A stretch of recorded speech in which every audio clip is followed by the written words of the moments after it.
Can you address the Emiru drama? I saw people were mad at her on Twitter. Oh no. I feel like I see Connor tweet a lot of base stuff, but people tell me he's like brain broken on lefty, so I don't know. Here we go. He is. I mean, I'm gonna be honest, like, may not like my take, but I think that like what she says is somewhat reasonable. Oh. At the same time, I get that she's been associated with like asthma and people, so I get why people are upset, and it's a bad look in like one tweet, but people like really jump at somebody. It's like people get more mad about Emiru not commenting on like ICE than they do like actually like ICE, it seems sometimes. True. Probably because like she's a woman. I get it. I hate girls too. I get it. It is what it is, man. No, that's actually completely wrong. Never mind, this guy's brain broken. We've all been there. It's so easy to say it's bad. Don't get me wrong. I agree with you. I think that, she could probably handle that a little bit better. But also, I think it's reasonable for her to... Wait, I missed it? He's saying that people are mad at Emiru because she's a girl. There is a lot of sexism that goes into a lot of criticisms that I think, unfortunately, I think a lot of the, that DoorDash girl or whatever, regardless of who is right or wrong, because sometimes a girl can be in the wrong, but I think there's a lot of sexism. Oh, the Kings guy for that... like the $40,000 creator tournament thing. Oh, yeah. Yeah. Even when the girl might be wrong, but there's still a lot of sexism that powers the criticism. The Emiru stuff, this is on online politics lines, or at least I haven't seen it. And I don't think men would get mad at that type of thing. It's just so outside of the ballpark of what men from a male perspective would care about. This woman is not giving the right political opinion. No, this is a politics thing, but he can't say that because the people who are flaming the fuck out of her are on his side politically. So he doesn't want to issue that criticism. He just wants to pivot. He's just using the misogyny as an excuse thing. When I personally haven't seen much of the misogyny angle there or powering it. And it seems like the person leading the attack is fucking Denims. That, she could probably handle that a little bit better, but also, I think it's reasonable for her to, I'm willing to bet Denim's fan base is majority female. It's astounding how bad your vibes-based assessment is. Oh, nice. You're just a guy who types a shit all the time. My bad. Say what she said within the context of her own chat. I don't think, you can be clipped and it sounds bad a lot of the time. Where's game audio? Fixed. Aiden Ross bought the Breaking Bad house? I bought the old Breaking Bad house. It was there was a bid on it. I outbid a few other people, but I got it. I won the bid. So I bought the old Breaking Bad house in New Mexico in Albuquerque. To be fair, you have like none of the info when it comes to the Kingsman stuff. If there's anything that comes out that contradicts my original take, feel free to tell me. I haven't seen anything. I think it's really dumb. I'll say it a million times. It's really dumb to mix up casual stuff with money. Was that supposed to be a casual tournament? Yeah, I think that was part of the thing. It was like an influencer, fun person tournament or whatever. And then at some point, why are they playing for money and not charity? Well, exactly. At some point, the $40,000 prize pool got attached, and now you've got like some people who have kind of like made it as streamers and are good, and then you've got like other people who haven't, and it's like that is always gonna lead to a super dramatic fuck situation, in my opinion. 100%. If you're gonna do that, just have it like 40,000 for charity. Yeah, that maybe way sure. You can Yeah, have it casual, So I bought the old Breaking Bad house in New Mexico in Albuquerque, and we own it, and I'm gonna like. Literally, bro, make that shit 1-to-1 like Breaking Bad. Bro, chat, yes, bro. Yes, I bought it, bro. Yes, bro. My dad was so hyped, bro. I told my dad, I'm like, bro, man. like, chat, if you seen Breaking Bad, you know how fire it is, bro. He must know that he's not going to be able to like turn it into a museum or turn it into anything financial at all, right? He has to know. I don't think I'm he sure cares he's about rich the as fuck. financial. I don't think he cares about that. Yeah. Okay. I have the problem that I had with Margaret in that situation is Who is this guy? Why are we watching this? I don't New know. pirate software drama. Oh, I'm so excited. What Yeah, is but up I with don't the know why drama? we're not He did seeing some- him instead of he- like this weird guy responding to him. The last clip of this guy was retarded. I don't know. Maybe He said something, I think, like Pirate Software said something about this guy, and this guy, I think, works for the game company in marketing. And so it's drama between the two of them, I think. The problem that I had with Margaret in that situation is that she lacked humanity, man. Like, if you have a policy at the company, and the policy is like, we don't ban people for doing these horrible things, we just give them a warning, you could at least talk about that like a human being. Instead, full corporate robot. That is not necessary to be that way. Why does my man Pirate think he's above? Like anybody else gets a corporate reply. Why does Pirate think he deserves something not corporate? And then saying it's not necessary. Why does he think he deserves a non-corporate answer when everybody else would have got a corporate answer? Because he's above us. I mean, I don't know. Kind of. The issue with the reason why the corpo answers have to be corpo answers is because if you try to do personal shit or whatever and people start quoting you and doing stuff, like there's a million ways why that can be a horrible idea. It might be that you end up saying something that confers too much perceived liability onto the company. And I'm not saying you'll get sued, but it just looks bad. So if Pirate Software released a video saying like they were totally in the wrong, and look, she even reached out and personally apologized to me for it. Oh, well, fuck, maybe they were in the wrong. Like that could leave that impression. You also run into the issue of like, well, if she gives him a personal apology, does that mean that every single apology that the company's issued later on is somehow less important because the person didn't personally reach out to you? Like, it's just, you shouldn't expect it. Just be professional. How's our buddy Pirate Software doing on Twitch stats? Probably not good. Hey! No te zarpes! No te zarpes! Disgusting. I have a Clinker, human I test. agree. I have a human test. When I'm with somebody and they can't appreciate how adorable the little robots are with the names on them that roll across the sidewalks delivering food, that's a red flag right there. You mean clankers? Yeah. Yeah. What the? Oh my No god. te zarpes! Oh, Andate! Chao! Chao! wow. This is what Hasan wants Kaya to be. Yo, Damn, Rosso's Basilisk is coming for this guy. He's going to eat this something dude on his up. back when he goes to hit right now. For $100? For $100. Jack Doherty was banned from all PGA tournaments for paying someone $100 to scream at the players while they were What do I gotta yell? Just Jack. And so I had a podcast with Emiru, which I think it's kind of it's ironic that people bring up steak and eggs as like a point of I like think that's a stupid reference podcast that name. Steak and eggs? Yeah. Was it like a morning podcast? No. Why was it a bad podcast name then? Mom used this for 1 second. What is it? I don't what does know. it It's mean? probably just a chat. That's my guess. It's just a casual chat, like every fucking And podcast is. you would call it just steak and eggs. Yeah. That's what I thought. I won that debate again. Steve lost. Add that to the lost debates. Add that one. Shrimple as another. He ran. He actually fucking ran. Oh, Jesus Christ.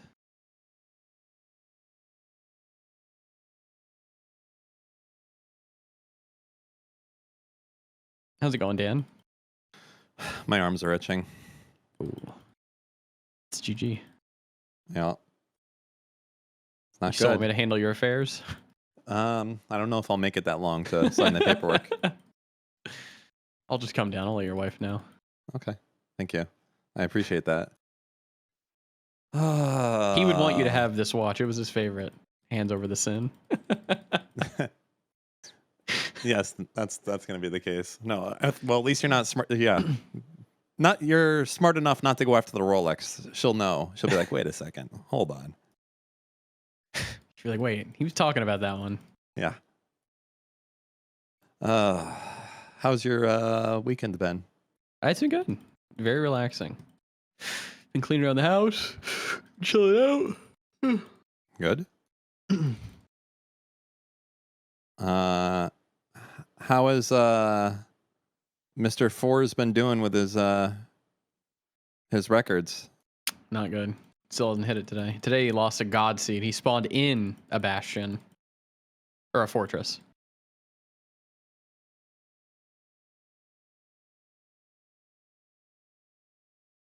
Peach got her, I think it's called like the nip or nip? Nim? Oh, hold on, someone's at my door. Let me ask her what it's called again.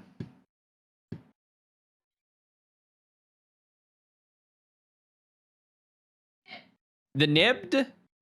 Wait, did you just say Peach got nip tats? Sorry, say it again one more time. Steve was talking. Oh, nipped.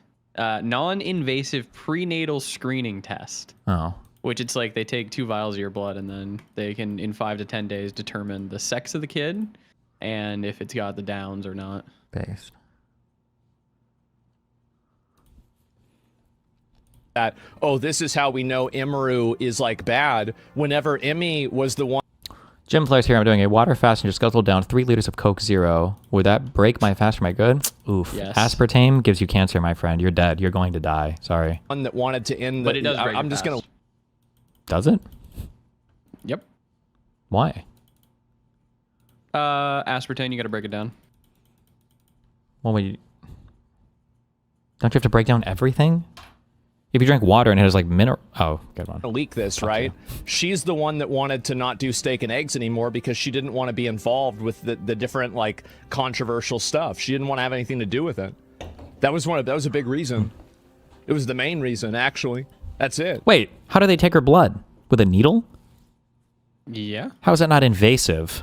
You're done. You're done. I'm in agreement You're with done. you. You're done. Side by side, Molyneux and Fallen. Molyneux and Fallen. The young and the old. Side by side, Molyneux and Fallen. Can you believe Germans? Do they really do this, or do they only do this because they're broadcasting? You guys really say 9, 9. No, 9. no shot, bro. I don't believe this is real. Side by side, Molyneux and Fallen. Molyneux and Fallen. The young and the old. Generations. Come on, G. 2 generations, 2 ops. Always ready to try. Oh, 9! Not like this. Molyneux 1v2, Molyneux. Oh! 1v1. 9! Wait, what? Holy shit. Oh! 1v1. 9! Oh my god, the reload temple. Does he have another shot like that in him? No! The game now rests on what the fuck? If it came out that everybody just CSGO Pro was cheating, I'd fucking believe it. I'd be like, yeah, you know what? I get that. Yeah, it's honestly. Yo. We said, check my dono. Can you explain the sudden disdain from GOP towards skilled legal Asian immigrants? Is it jealousy or incompetence? Well, I haven't seen that. every single thing that you could use to complain about low skill labor also technically applies to high skill labor. Republicans might just be now realizing it, like, oh wait, they could take jobs from our other people too, so they're all bad. And then 2, Vivek kicked the hornet's nest a long time ago. I don't know how many people remember this, but like, hold on, I gotta find a way to say this without being racist. Like 12 different groups of people. Oh no.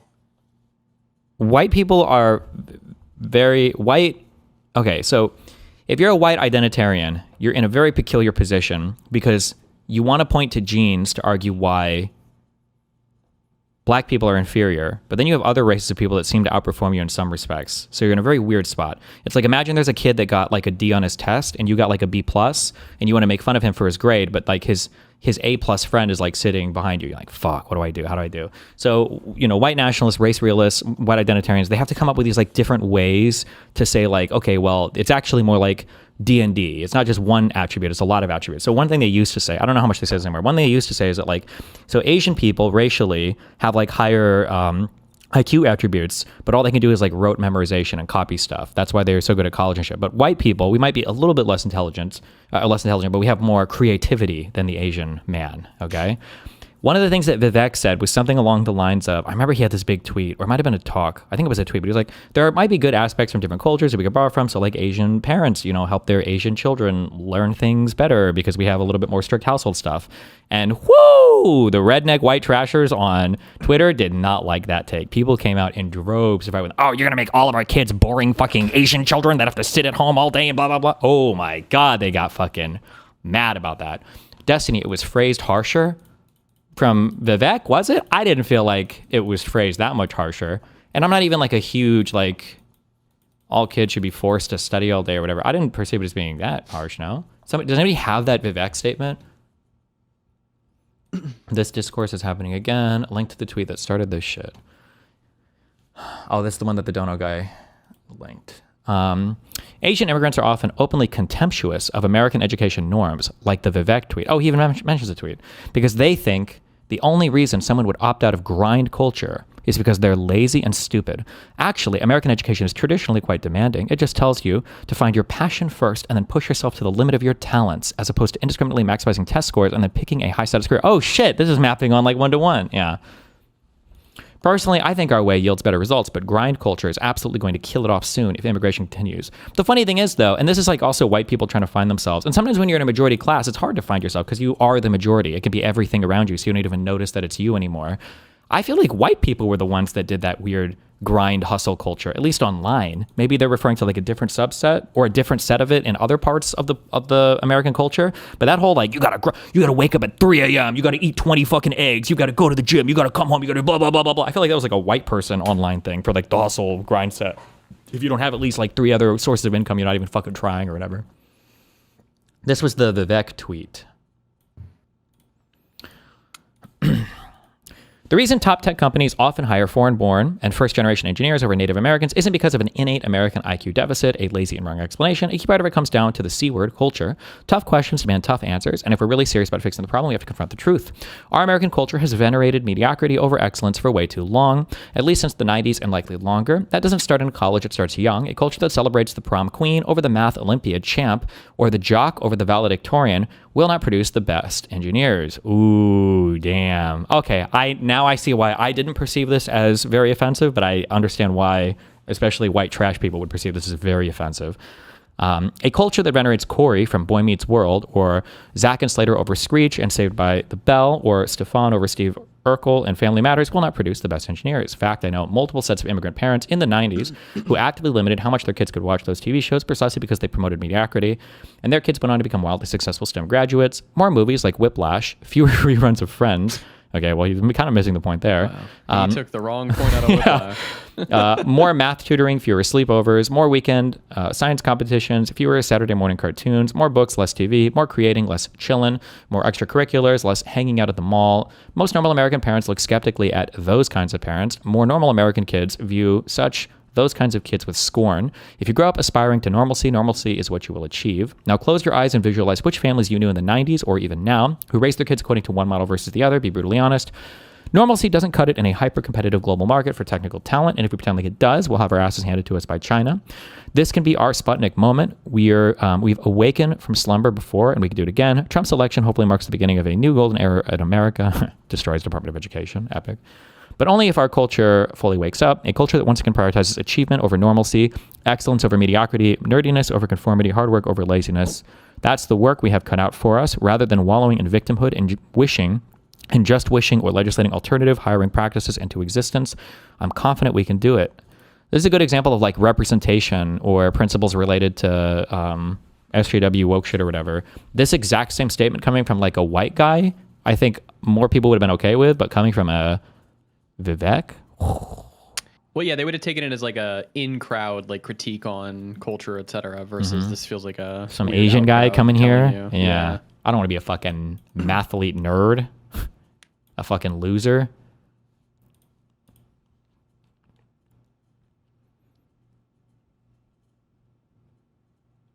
The Woodstock generation managed to build out aerospace. The one before went to the moon.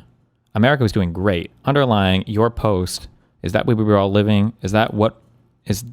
Oh, underlying your post is that we were all living in squalor until being rescued by H-1Bs. Then why did everyone want to come here?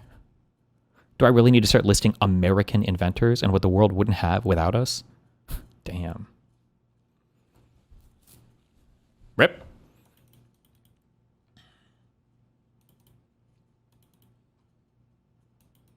I remember my grandma just being fucking racist, but like veiling it around. Like, you know, black people have lower IQ than white people, but Asian people have the highest IQ. I don't know why. I just remember her talking about that. Ad Dave? When I, like 10 years ago, actually. Sounds like a queen. She was ahead of the curve. Yeah. 57,000. Gambling day was more like 15 mil. And then when it comes down to That's sponsor, gonna be me for clankers though.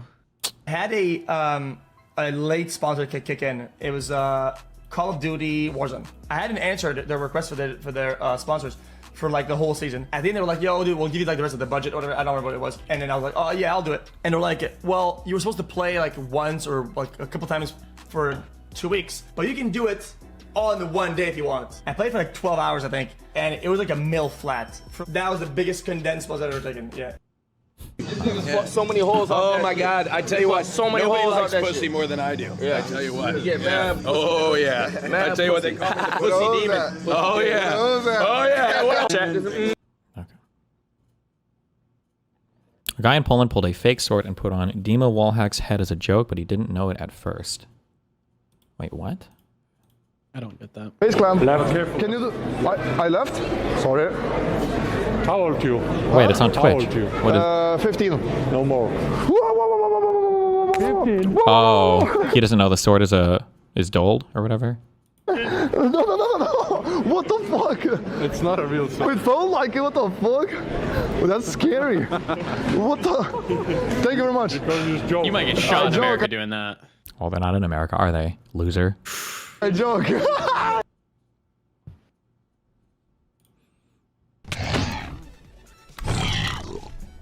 Really? Okay. We don't have enough blocks. We might have enough blocks. What are you gonna do, man? Speaking of fake swords, she's that streamer girl who caught the falling katana, cut her hand. That shit was fake as fuck, right? I've never seen a sharpened katana before, but apparently that one was, so rip. Oh, I didn't look at this earlier. I think I saw a tweet or something. Yeah, I didn't look into it at all, like a Giga Chad. So I'm gonna bring it up here. I saw a tweet or a Reddit thread, something like more people die in Europe every year from not having AC than people in America die from school shootings. More people probably in France die from AC. Probably 10 times more in a single year than have died in like the fucking last decade. Yeah, that's a big deal. Made me feel very good about America. You got it wrong. It's all shootings. Oh, it's all shootings? More people die in Europe from no AC than all of America from all of our shootings. Well, shit. Wait, how many die from no AC? All shootings, isn't it about, is that excluding suicides? No, that's including suicides. I think it's about 60,000 a year for American shootings. How many is it a year for lack of AC?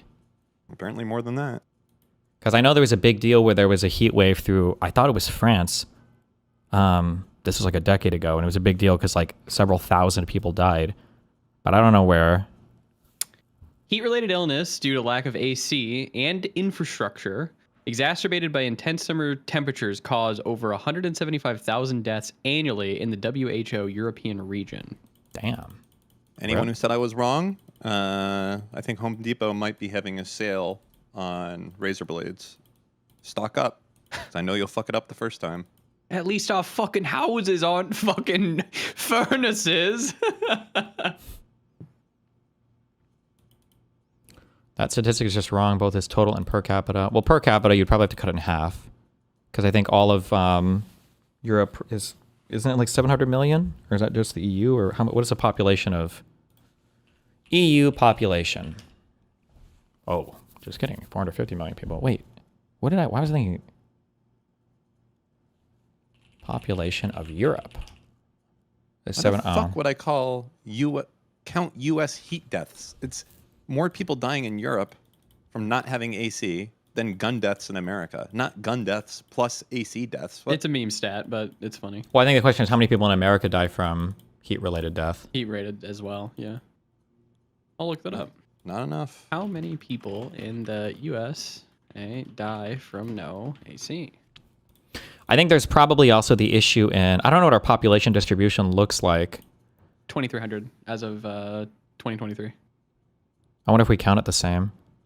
Otherwise, yeah, that's pretty significant. Europe is more, fuck me. What's like, how do I look at a map with longitude on it? Is longitude the one that goes around the planet, horizontal? Latitude, I think, is what you want. Wait. I think I'm right. Latitude is the one. Lat equals flat. Aren't all lines flat? What do you mean? Latitude's not even a flat line, technically.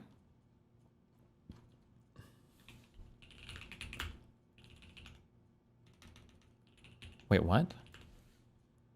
How can you have a non-flat line? How can a line be flat when the Earth is a sphere?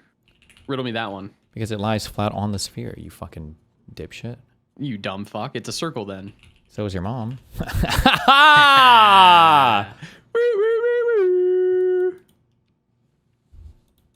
Good bands. Lat equals fat waist. Okay.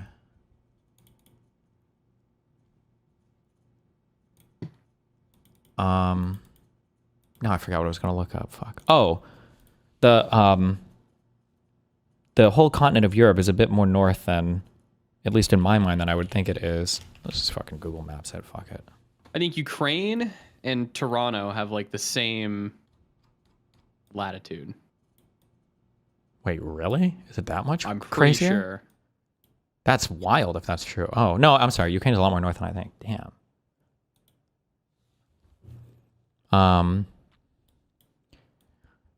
If I were to draw a line through... Fuck, show me the lines. Where are they? They almost show them. Oh, no, that was just a loading thing. What the hell's the line, man? Okay, if I'm going up versus down. Okay. It's the first number is the latitude. It's latitude, longitude. So like New York City, latitude is 40.6.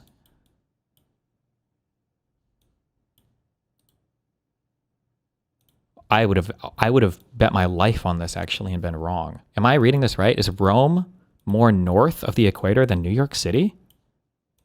Or am I just fucking this up?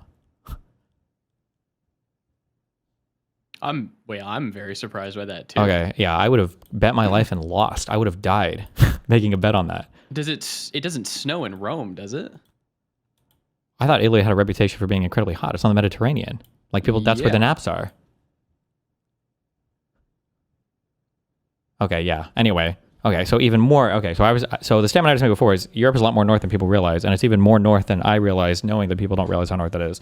The issue with global warming is a lot of these places that traditionally like never had AC are getting more and more warm, and a lot of them are kind of on the border where you can have your windows open and shit, and you would be okay. And now you're getting like super fucked by warmer weather. Like in the United States, a lot of the complaints that I was hearing about people who didn't have people who were getting fucked by warmer weather wasn't people in like Texas or in the South. It was people who lived up in like Seattle or Portland, where I had friends that were like, oh shit, like there's a lot of places that are starting to get pretty hot now, and a lot of these big buildings, people would just leave their windows open or whatever, and you wouldn't have to worry about it. But now it's getting like kind of fucked. I don't know if it's global warming. Maybe people have just always died too, though, of AC-related stuff. Or maybe they count heat-related deaths a little bit differently too. I'm not sure.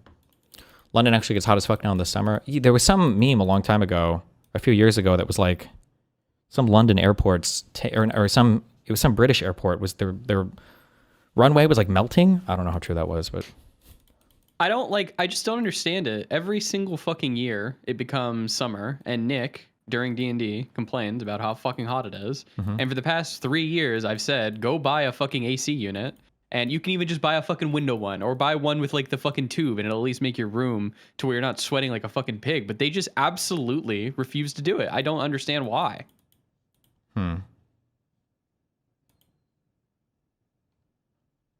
Window ACs are complete garbage. It's better than fucking being fried. Also, the tech is, if you get a good window unit, it's way better than not having anything. It's way better than not having anything. Oh, yeah. Yes. Why is never talking about LeMayo? Think about how lack of air conditioning kills more people in Europe than guns in America. It's my Roman Empire. I don't think this number is true. A shocking amount of people in Europe die due to heat and not having AC per year in Europe. More than gun deaths in the USA, but it isn't 4x. This paper claims 61k heat deaths across Europe in 2022. 48k gun deaths in the US in 2022. This must be counting suicides, though. Considering Europe's population far exceeds that of the US on a per capita basis, America are more likely to die from gun violence. The Europeans were likely to die from heat. I think it's usually around like 20, 40. I think like if there's 60k gun deaths, like 40 are suicide and 20 are homicide usually, I think. Or murder, I guess, or killing or whatever. This is saying of the 48k, 27k were suicide, so about 20k were killing. It's like almost half-half.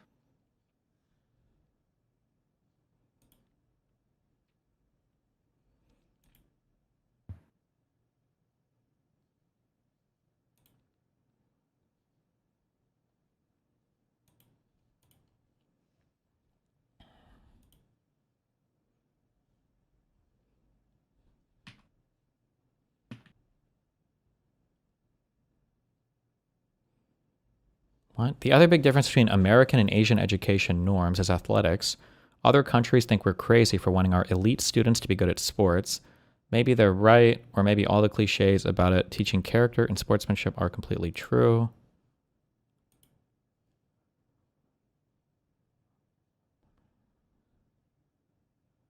Oh, I thought this was fucking retarded. But actually, it's not saying what I thought it is. When they say really good at sports, they don't necessarily mean like be NFL or NBA player, but doing some type of sport thing. I'm pretty sure is like universally seen as always having a more well-rounded person who does athletic stuff and everything too is I think is always good.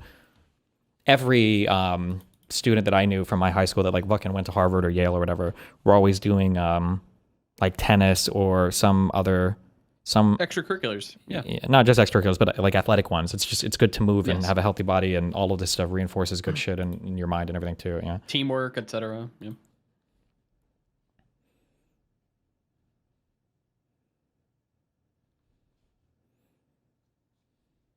I feel like all of them were in fucking like band too. Like maybe not band class, but they played an instrument. Piano is common, some kind of thing. Yeah, I know a lot of kids who did piano in high school.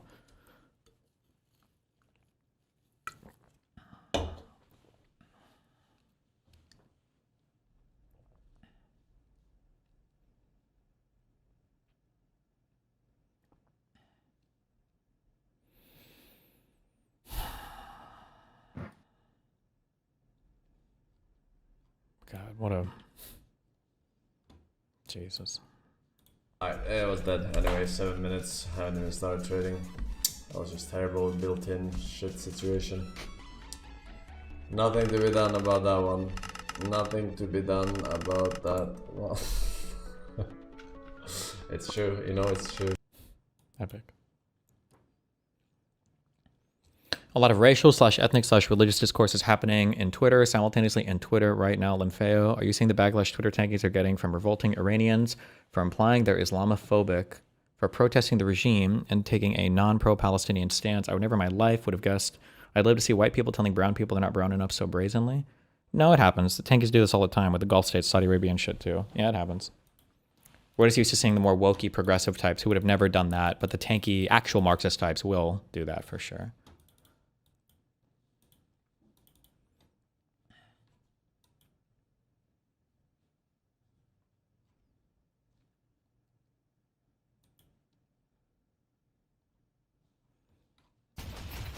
Ever since Windows 11, it just kind of stops working randomly. Bro, ever since Windows 11, the notes, I don't know if y'all use like the notepad, but like apparently the notepad doesn't like, it just like saves your shit now. Speaking of Windows 11, I don't know, didn't know if you guys knew that. Make your move. I typically use Notepad++, but Notepad autosave, that's cool. I'll go green, somebody needs to pick blue. I'll take blue. No, yeah, a guy from my work got exposed as like a pedophile. It was fucking crazy. I'm like the Note app. Not where I was expecting this conversation to go. I'm not gonna. Yeah, no, it's the Note app. It like it like saved. It was just, it was a whole thing.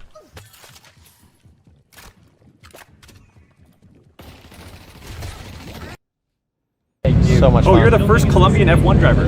I was. What? Let's go. Sorry, we're doing like a live stream, and a lot of the How's Jake been doing? Has he been okay? viewers in the stream right now know who you are, or fans of you. So yeah, they're hyping you up right now. That's so sick. Roberto's. You would fucking love this game. It looks. I don't think so.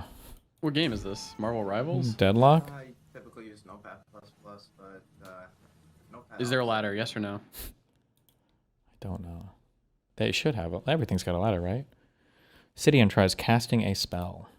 Really? Does Minecraft have a ladder? Yeah, you literally can build ladders. How does sound you? Got me. Ignis. I've got a goblin too. That's really embarrassing. That's really embarrassing. You look dumb as hell. Did you guys? Oh, you Wait, guys. what? I didn't get it. Oh, wait. Ignis. I've got a goblin too. That's really embarrassing. That's really embarrassing. You look dumb as hell. I think that's a spell you're supposed to say, and then it does it. You gotta Did she say it wrong, or? I guess. Oh, you trying to cast the spells, bro? That's really, oh god. You think you're a real wizard, buddy? Oh, come on. Hey guys, who am I?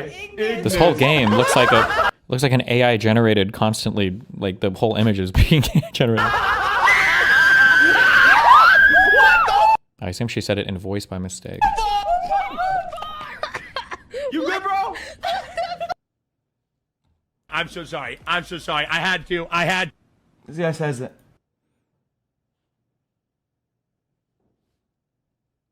Fat raccoon gets a belly rub. They found Santi and Raph. No one said that. I don't trust a raccoon. You shouldn't. These things are vicious creatures. The feet. Just no. Cute. What's the name? How do you say cracker? Huh? Cracker. I've seen the way they look at me when they're in a trash can. Those things are up to no good. Cracker. Cracker? Yeah. Cracker. Cracker. Cracker. Look, there's so much fat that's melting onto the I Oh, love it how looks this so looks cute. like Look at the arms. Son be like, I'm just talking about the raccoon. Yeah, you gotta get the POV. I love how it looks like a blanket underneath. Right? Oh my god, this guy's just fucking chilling. Wait, how old? She's 11 years. Damn. Okay. Oh. How'd you guys find? Jesus. Wait, no, this is a secondary fortress. Did I get baited? It is now time for my sentimental donut. Awesome. I am so happy you are streaming Minecraft again. It was how I discovered your channel, and how I learned to speedrun, albeit it to my detriment. You always make me laugh, and chat does too. Thanks, man. Awesome. Wow, so wholesome. Oh my god, I don't understand what's going on here. Okay. You don't, I you still don't want can't. that. Oh my god. This is what shit has looked like for you guys. Yes, for, dude. Yes, for dude. 10 years. Oh Yes, no. dude. No. He had the monitor that he hadn't turned the refresh rate up on? Oh no. Cooked. No way, not Northern Light. This is my goat. This is my goat. No. This is what shit has looked like for you guys. Yes, for, dude. Yes, for dude. 10 years. Yes, dude. There's no way. It looks so man. fucking good, man. That's insane that you never even thought to look at that setting. That is. Did they, Holy fuck. This looks. He discovered stereo audio last year. He was mono for a decade. This looks incredible. It looks like I just got like a play. That's a little bit more understandable because the shape of your ear is actually like incredibly important for how you hear sound. Like sounds behind you actually sound a little bit different than sounds in front of you and everything. But when you're bald, instead of having all the hair on top that would usually absorb the sound waves that would go over your head, the baldness transfers the sound in a weird way a lot faster. So for ordinary human life, it usually sounds mono. For a lot of people, stereo headphones, it's kind of like when colorblind people put on those glasses. Stereo headphones that go around your ears for blind people or for bald people are sometimes the first time they've heard true stereo audio in years or decades, depending on how long they've been bald for. PlayStation 7. Like, this is awesome. It's so funny, man. Mog, I even got a knife kill, bro. That's when you Damn, this looks incredible, dude. Poor guy.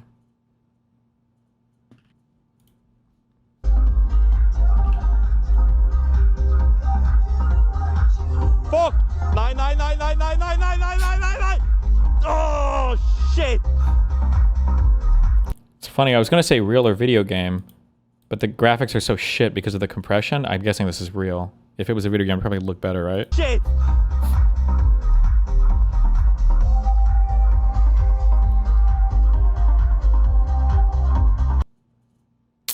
He didn't have that HDR cam, that was the problem. Just kidding. From an AWC champion to slot machine, Sidu's response to fans asking for WoW content. Very upset there's no TBC content. Yo, Slugtax, I'm very upset that you're a fucking idiot, buddy.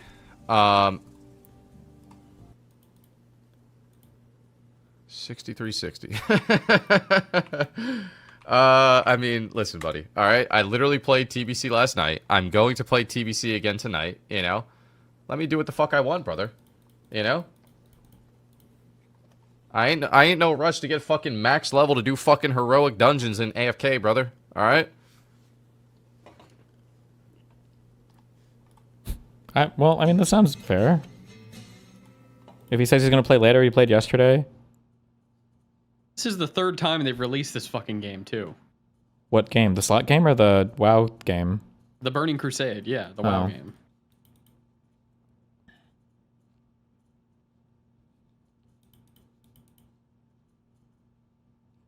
Okay. Somebody said, how's LSF doing after the politics ban? I mean, right now it's doing really well. But I mean, typically that's how it works. It's a flurry of activity because people are excited. I mean, we'll see what it looks like in a month or two. It was really bad during weekdays. Watch this gun clip from a stream. We need to know your opinion if he's in the wrong or not. This fucking guy again, this clip again? Yeah, but he asked it in a non-retarded way, so... Okay. We'll watch. No!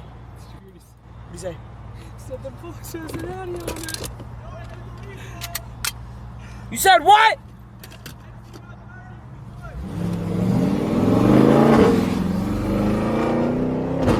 Wait, I don't... Oh, probably not good. It seems like he's just showing off for stream. No?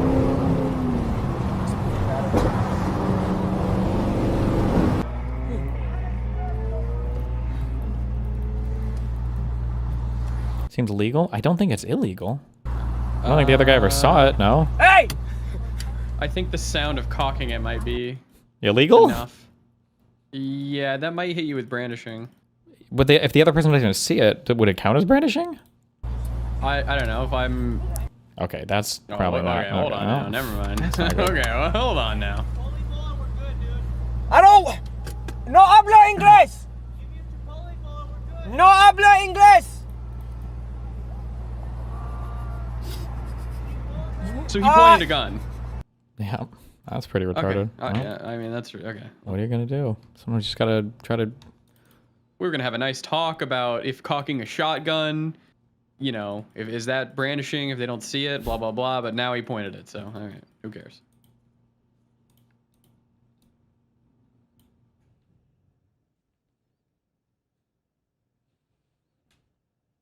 These new age live streamers are they more retarded?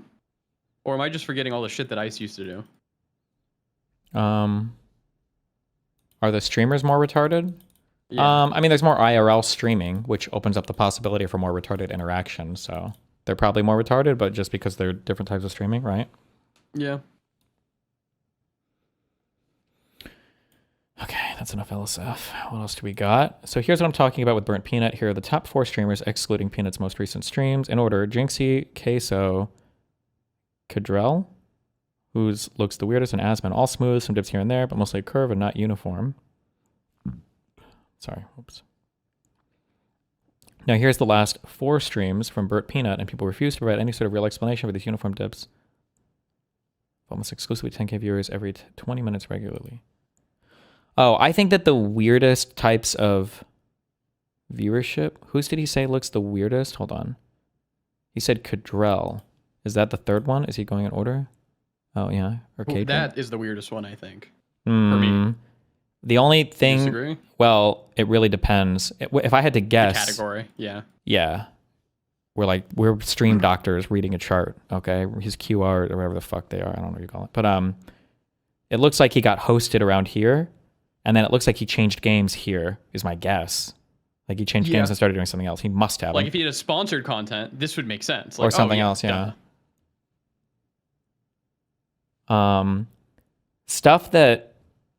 This stuff always looks mega sus. When you gain a fuck ton of viewerships right at the start of your stream, and then it just kind of like falls off over time, that's always mega sus to me. People are saying he was watching esports and then the games ended or something. Okay. That makes sense. The spike is when his team plays in the league sport pro scene. It's giga popular. Gotcha.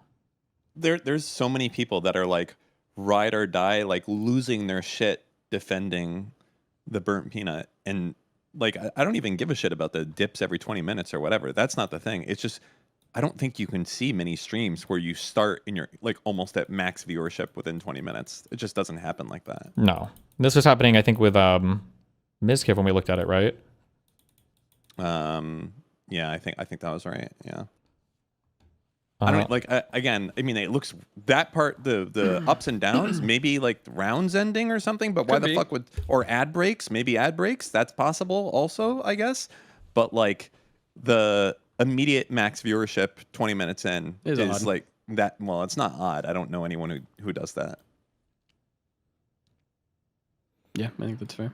I don't know if you answered this question before, but are you like insanely good at trivia, or is most of the information you learn unrelated? I am horrible at trivia. If there's not like a conceptual framework, I don't remember anything. So I'm probably going to be your worst trivia team person. Unless it's about some subdomain that I know some bit of information about, then I'll outperform. What if it's about League of Legends? No. Theoretically, if you kept a strict schedule, you could do it, right? Even with a strict schedule, typically when you start, there's going to be some uptick, and then it will slope off. Yeah, people wake. It depends on the time too. Yeah, it depends. Yeah. Yeah. It depends on the times you stream too, because you could pick up different time zones. Yeah.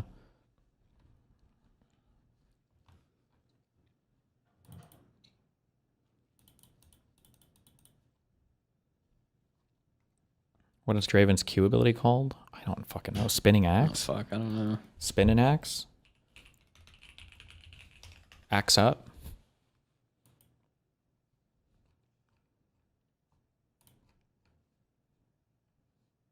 Oh, spinning axe. I'm a god. Yeah, I'm right. actually a Holy fucking shit, he's a god. god. Well, never mind. I'd be above average.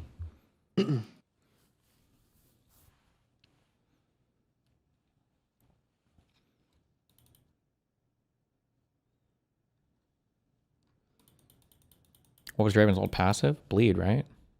Mm-hmm. I don't know if that was the name, but it did bleed. So I got permabanned for saying viewbotting. He's not trying to defend himself.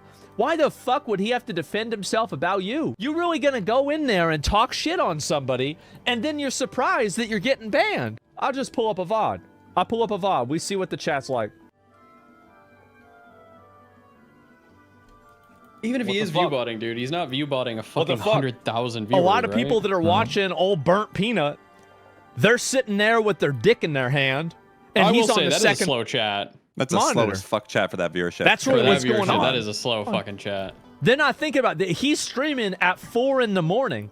Do you think all these people, like all the Australians, are trying to type up a little storm? Absolutely not. This is retard analysis by Asmongold. He's a better streamer than that. It doesn't make sense. Like, Well, different. What is he saying? Yeah, Asmongold is fucking retarded or here. Or this makes me think he is a viewbotting actually, because Asmongold should know better. Different chats are going to move at different speeds based on the culture of the stream and the culture of the chat. Like, I'm pretty sure.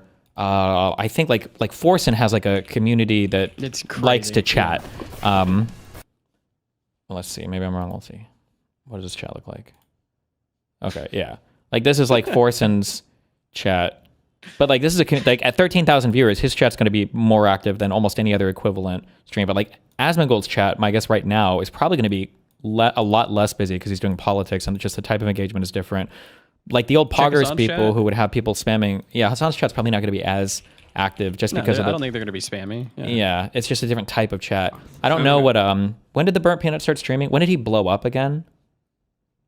Probably Arc Raiders, right? So like was he really? It was just Arc Raiders? It wasn't anything before that at all? That's the only time I saw him. Sure, but I don't watch this. Follow through on an agenda. What are some things that he's done that make you feel like you might be compromised? Well, damn, only 23K? Hasan fell off. Wow. It's also hard to rate like chat speed too, because there's different types of messages as well. So Forsen's chat seems way quicker, but there's also like you've got people that are spamming huge blocks of like nothing text, like big things like that. Whereas if you look at Hasan's chat here, even when they are like spamming, they're like single word emotes. So like so in this block of text, well, let's just look at this thing right here. We have how many chatters? I can't see behind the stupid pin shit. 1, 2, 3, 4, 5, 6, 7, 8, 9, 10, 11, 12, 13, 14, 15, 16, 17, 18, 19, 20, 21, 22, 23, 24, 25, 26, 27, 28. So it took basically 28 messages to fill up this chat block. And then on Forsen's here, it's starting here, we've got 1, 2, 3, 4, 5, 6, 7, 8, 9, 10, 11, 12, 13. And that one even scrolled past. It's half as many messages fill it up. Depending on what section you're looking at, it's even more dramatic. 1, 2, 3, 4, 5, 6, 7, 8, 9, this was deleted, 10 to fill it up. So it really depends on, yeah. Is the Burnt Peanut streaming right now? Fuck. Why not? Arabs is streaming, and I still. Yeah, there should be chat replay on his VODs. Oh. Heard a lot. videos. What time does he stream, chat? Somebody said from like 4 to 1 a.m. EST or something. 24-hour nonstop freshness. So now Like I can 4 p.m. to 1 confidently a.m. smell fresh Okay. from No, 4 a.m. to 1 a.m. He streams for 23 hours every single day, Mooten. Or 21 hours. That's dedication. Let's take a while to do with these clickers, boys. Wait, all done, all done. Oh, switch side, top side. Commander. Wait, is it not working? Give it a second. Should we go investigate that? It's loading, I'm Try- guessing. Try moving forward a bit. Like, I'll give Twitch a second. He's already the chat down here. They're saying some crazy stuff. I don't know why it's not working. Okay, yeah. And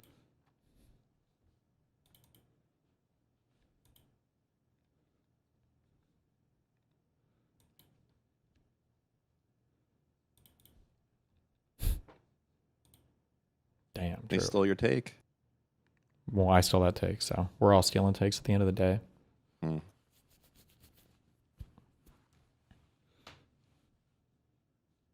His YouTube chat moves faster than his Twitch chat, but both are kind of slow, but dude has an insane number of stream snipers and TikTok fans, so I just kind of doubt he's viewbotting that much. He could be viewbotting a bit. I think a lot of people bot a lot of their platforms. It's very common in politics, unfortunately, now. I think a lot of people bot across a lot of shit. And if other people are botting... I don't know, like every fucking conservative I fight with online will have like 5 million fucking followers, but it seems like they have no traction anywhere, you know? They got no goop. What? You mean like viewership or like followers on Follower. Twitter? Or They what? have a lot of followers, but not much engagement, which leads me to believe a lot of it is just like botted followers. That fucking Anna. Listen, bitch. What's the other thing? I would appreciate if you shut the fuck up and don't get on my ass about it. Queen.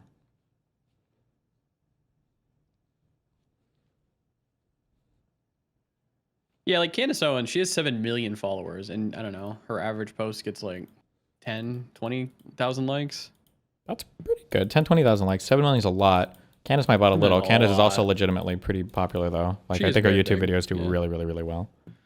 What's Fuentes? Does he have an X? No. He does. Oh, he does. I found it. Nick J. Fuentes. That shit is. He probably gets more engagement per follower than anyone Yeah, that there is. he absolutely does. Like, every one of his is like 40K. For Fuentes? Yeah. Oh, he has very dedicated followers, but they might bot a little bit as well. But his per follower engagement is going to be higher too. They're very good about that. Yep.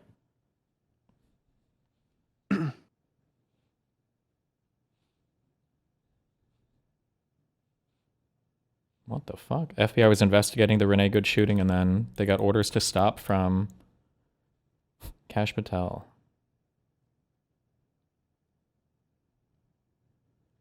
The orders, they said, came from senior officials, including Kash Patel, the FBI director, several of whom worried that pursuing a civil rights investigation by using a warrant obtained on that basis would contradict President Trump's claim that Ms. Good violently, willfully, and viciously ran over the ICE officer who fired at her as she drove her vehicle.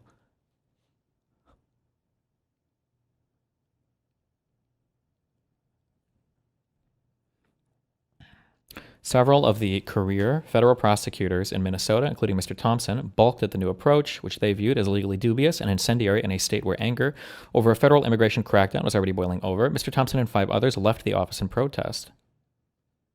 How long was it before Derek Chauvin was arrested? It was like, wasn't it 24 hours?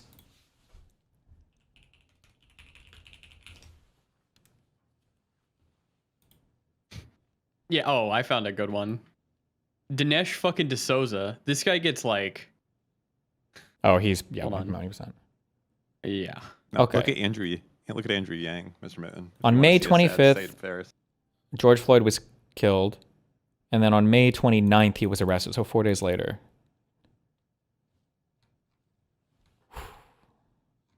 Do we know who shot and killed Renee Good? Do we know that person, right? Yeah, we know their name. I don't remember it off the top of my head. Damn. I feel like we're not going to get anything. I think we know who shot the other 2 people too. We do.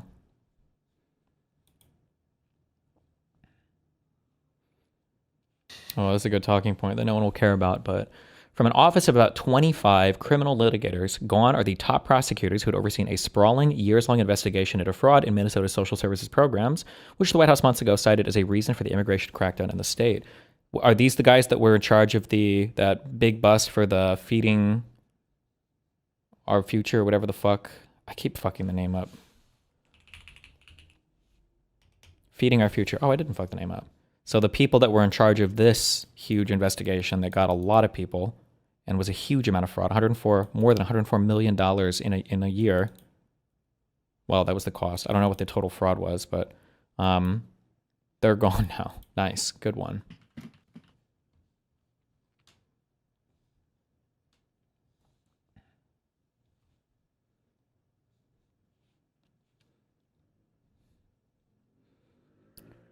So apparently white Americans in Minneapolis are putting Mexican flags on their cars, so ICE agents waste time pulling them over. They call it ice fishing.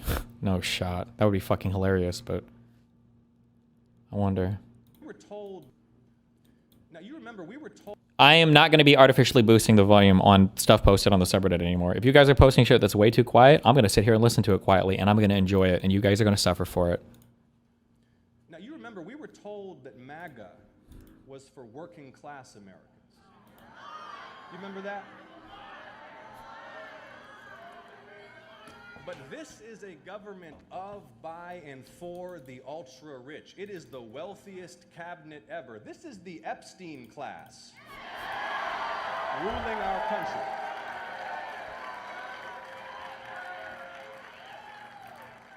They are the elites they pretend to hate. Moot. So prices are up, jobs are going away, Medicaid Oh, wait, hold on, wait for- lunches are slashed, nursing homes are getting defunded. If you're Steve Bannon and your pitch was Trump for the forgotten man and woman, how do you sell any of this? Trump was supposed to fight for the working class. Instead, he's literally closing rural clinics and hospitals to cut taxes for George Soros and Elon Musk. He was supposed to end the globalist world police foreign policy. Instead, we're doing war for oil and nation building again and threatening to conquer Greenland.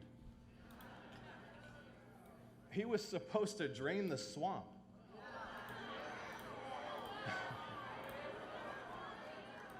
Instead, this is the most corrupt administration of all time, and everybody knows it. Everybody knows it. Listen.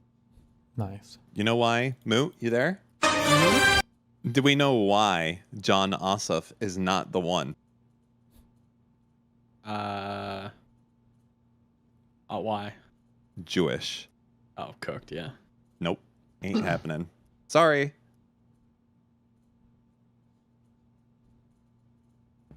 Same with Dan Goldman. That guy is fucking sick as fuck. I love that guy, but sorry. You got no the curse. Jews, no gays, no Catholics, no no women. Yeah, no women. It's literally like you're going to a hotel in Miami Beach in the 1940s when you're looking for a candidate now for the Democratic Party. Shrimp alaz. True.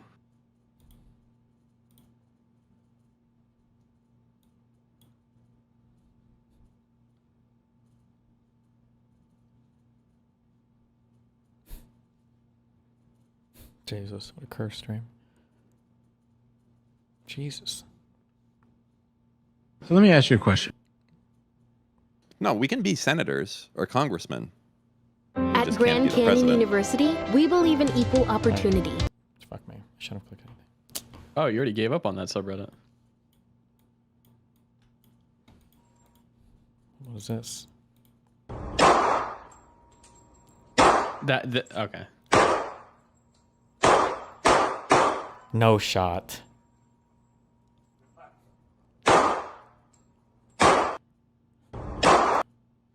Where's the range master? It's got to be a private, like their own thing or whatever with no master.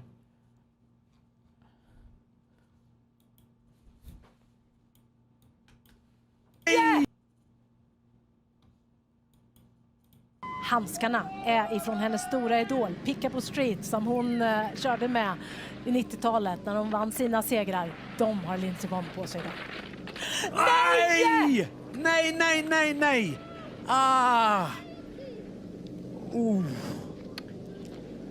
I'm gonna be honest. If you don't want to die or have a traumatic head injury, I would not ski. Well, that's why you're not an Olympic skiing master like these people are, Mooten. Yeah, but I'm not retarded, so well. Never mind. This person tore her ACL like a week before this or some shit and decided to compete anyway. Oh, well. Can't you just use her other ACL? True.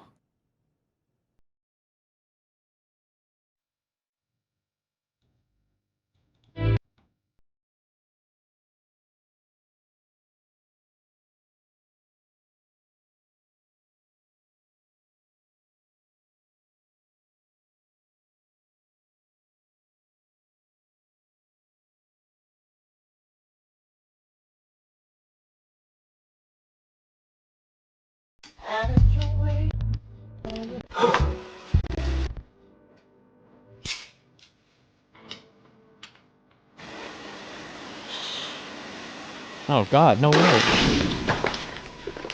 I feel like that would break your fucking arm, dude. Jesus.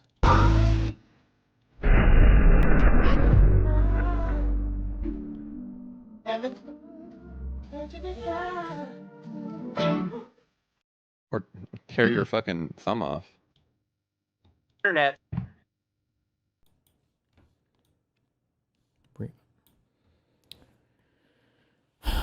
What is this? Hutch and the Limits of Hasan Bad Liberalism. Fucking banger video. Hello, it's me, John Politics.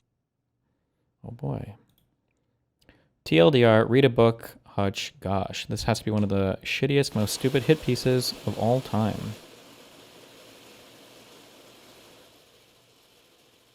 Hello, I'll go live, fucker, you won't. Bro said he'd vote for Epstein LeMayo, as opposed to Mike, who will vote for no one. Good job. Does his son actually even read theory, or does he just lie about it? No lefty reads theory. Really, nobody at all reads theory, but... Well, I guess Nazis do a lot of, like, meme shit, but if that counts. They know about Gematria and Agartha.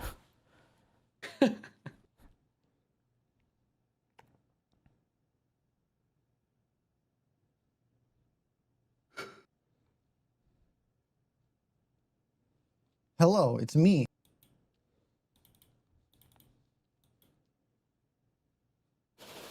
I heard Destiny say that corporate price gouging isn't the cause behind high prices. What is?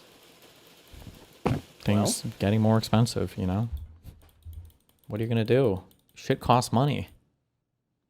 Pay more. Oh, it's the Jews. No, yeah, that makes sense.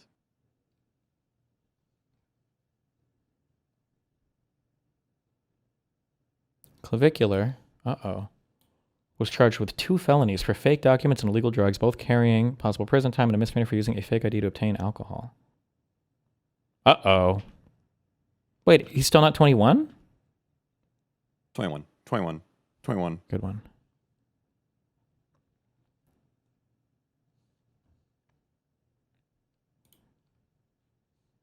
Then why profit margins go up? They don't really. They haven't really. But you do you, King.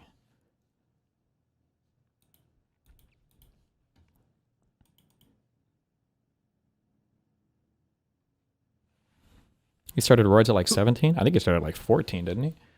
Who does this guy look like? Not Rowan. I don't know. I'm getting a vibe of somebody, though. I'm not sure who. Maybe someone in chat will say it? Sear? Oh, did he? Maybe? Oh, Sear. Yeah. Maybe? Yeah.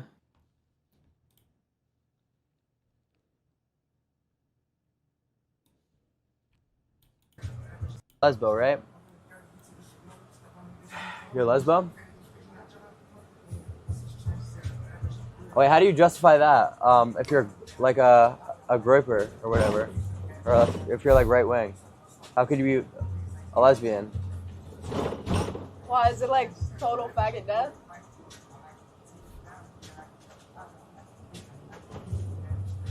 Is that what you're on? Fuck. Is this what boomers listening to my generation heard? I don't even know what's being said right now. Okay. Alright, go back to 4chan, bitch. You know real people don't actually talk like this in real life? Oh. Oh, Bro, damn. it's like it's You realize like no one talks like this actually IRL? no one like. Yeah. Like, what the fuck are you? What do you? Hey, shout out to Kick. I promise you, like, literally no one says that. And no normal humans that you interact with do this kind of shit. You know.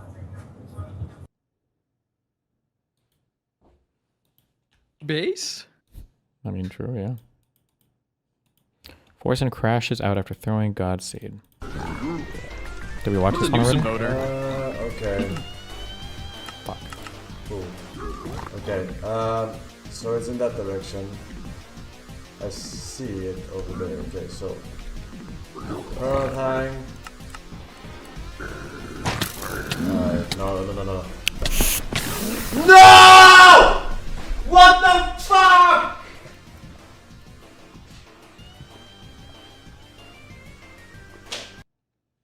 Steve. What? You want the stupidest post from Elon Musk from today? I don't know if I can handle it. I put it in chat. It's really good. Where is it? DGG.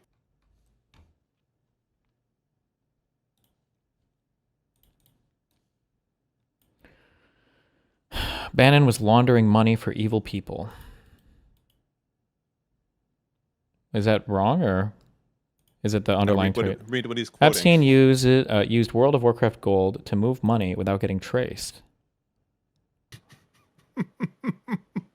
Wait, why are you laughing at this? Because it's fucking retarded. A guy worth $500 million is what? Using... Oh, you're not baiting me. Sorry. Oh, wait, never mind. Hold on. I understand it's retarded. Epstein, for sure. But I think Bannon actually did this. Like, I think Bannon was... Am I wrong, or did I believe some fake shit? I thought, looking at this, that Bannon was like paying gold farmers or something, and he was making money off of World of Warcraft, or he like ran a bot service or something. I think Steve Bannon actually did this. But I don't know about the Epstein tie to it. I also don't know, when people say somebody's a billionaire and most of their wealth is private, was he actually a billionaire? I feel like people just throw words around. Now I'm actually kind of wondering. Do you think Epstein was? I thought we looked it up and he wasn't a billionaire. No, he was like 500-600 mil. In what? Probably mostly real estate, stocks, that type of thing. Okay.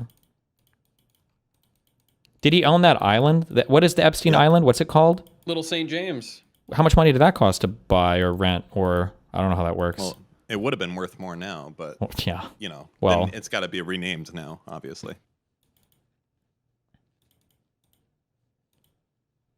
Honestly, that's the fucking move. For real, buying that island, renaming it, and then doing something. There's some money to be made there. I'm People just saying he got it for 10 mil. I'm saying he got it for 7.95 in 1998. Damn. In 2019, it was worth approximately 63 million.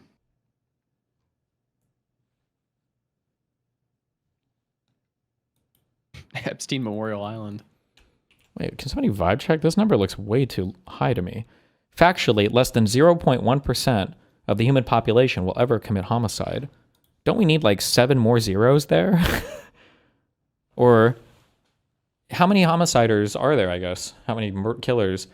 In the United States of America, if we have 340 million people, 3.4 million is 1%. Do 340,000 commit homicide over the course of their life? I don't know. Maybe homicide, I guess, would include manslaughter. Well, no, I'm not sure. Maybe actually, maybe that is kind of. What percentage of all humans commit homicide?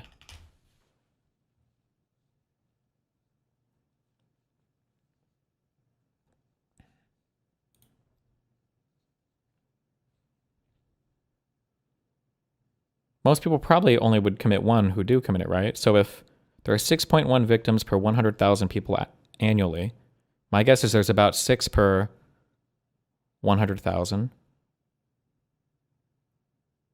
Right? That's a fair estimate, maybe? Or a little bit I don't less. know. I don't know how that works because these are yearly stats versus lifetime of the person stats, right? Well, we could just do average lifetime as well, right? So if the average person lives to 70... I don't know how that would work, if that actually works. Yeah, I don't either. That's what I'm saying. Bum, bum, bum. What, Mooten? Just bumming. Yeah, you are a fucking bum. Name 3 bums. Mr. Mooten. Mr. Mooten's mom. Mr. Mooten's mom's mom. Got him. Okay. Yeah.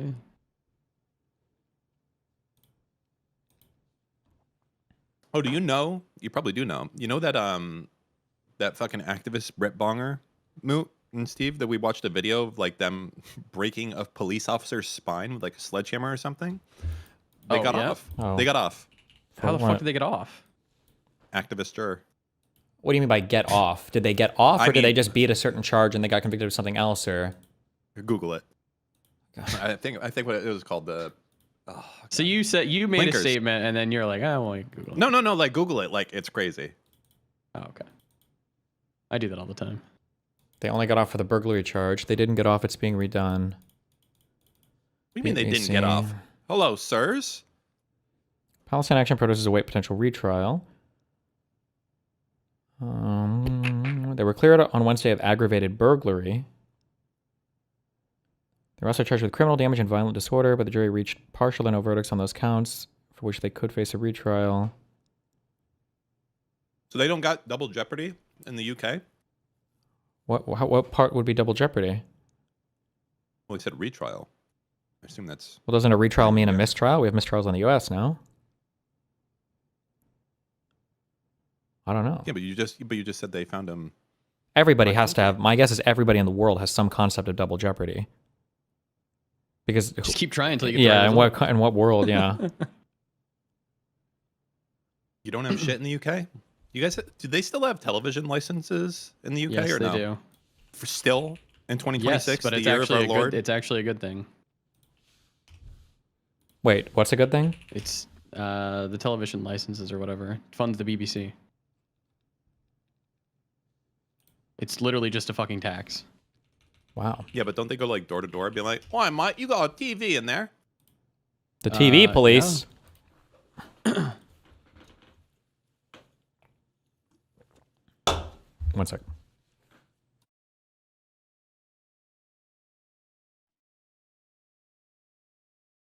Oh, Chasmantia4 said it was epic. My comment. I'm glad I made you happy, bro.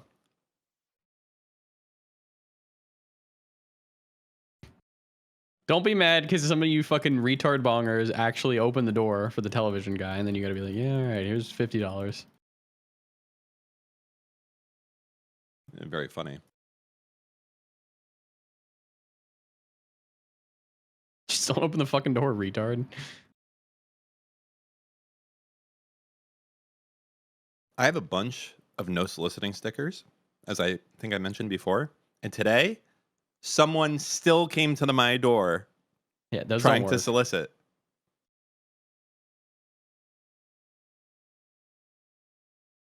The fucking balls to do that.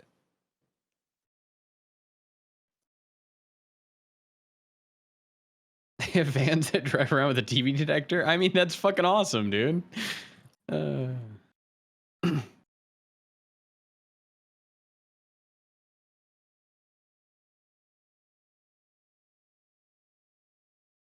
Do you have solar panels, Dan? Negative. How often do you get solar panel salesmen? I don't think it makes sense in Florida, actually. I Really? think well, no, it makes sense. Like, it absolutely makes sense. We get a fuck ton of sun here. It Yeah. doesn't make sense because this is one of the red states, so they give you no Incentives or... Yeah, exactly. It's not like the cool states that are like, "Oi, you know, if you put solar panels here, we're gonna help you pay for half of them," type shit.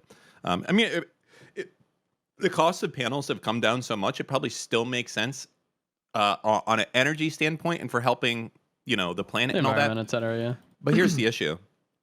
The issue is buying solar panels up front or taking a loan for them still does not outpace putting the money in the market. You're better off not buying solar panels and putting the money into an investment and then just paying for your electric bill. And that's the thing that a lot of the solar cucks forget about at the end of the day. And that's just a fucking true thing. It's just true across the fucking board. Big true. If it's going to cost $100,000 to do solar panels on whatever, that $100K, you would make more money not doing solar panels and putting it into the market. What if I had them connected to a battery backup, though? Bitcoin miner. Why do you got Arc Raiders on Epic Games? This is my other account. I gotta level it up.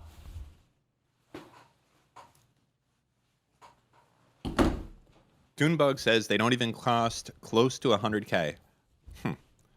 No shit, retard. I'm not talking about one panel.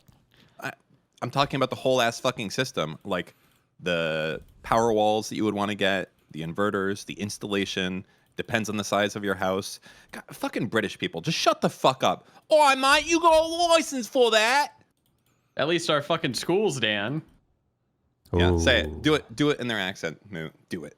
At least our fucking schools on a fucking shooting range. Damn. You guys are committed to the bit. Thank you. All right, I'll play an Arc or 2. Do you want to try to PvPing on this account or not?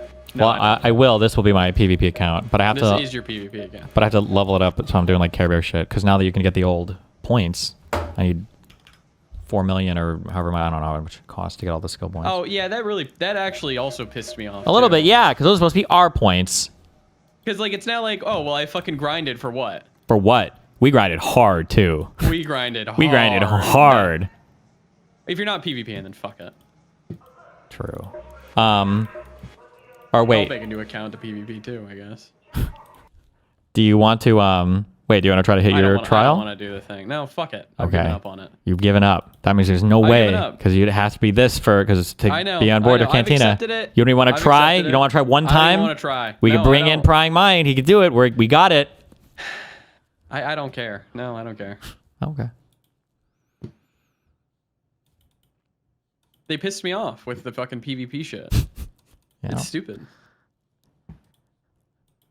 I'm punished because I like to kill people and don't jerk off with everybody. Wait, why a separate account? Okay, so Ark has a whole world behind it that is like plays into PvE basically. So you have like your trials and a lot of progression of getting materials and everything, which you can do if you're a PvPer, but the trials you can't really do with PvP. So what happens is basically if I want to play with friends or if me and Moon want to PvP or whatever, I have to take my account and start slaughtering the puppies in my PvE lobbies, and then I get to my brutal PvP lobbies. But then if I want to go back to doing like trials, then I have to like grind 10 games or whatever to get back into the friendly lobby, and like going back and forth between these is fucking retarded. So it's easier to just have a like a PvP account. Then I can just do all the PvP there, and then my PvE account will just be for trials and shit, I think. True.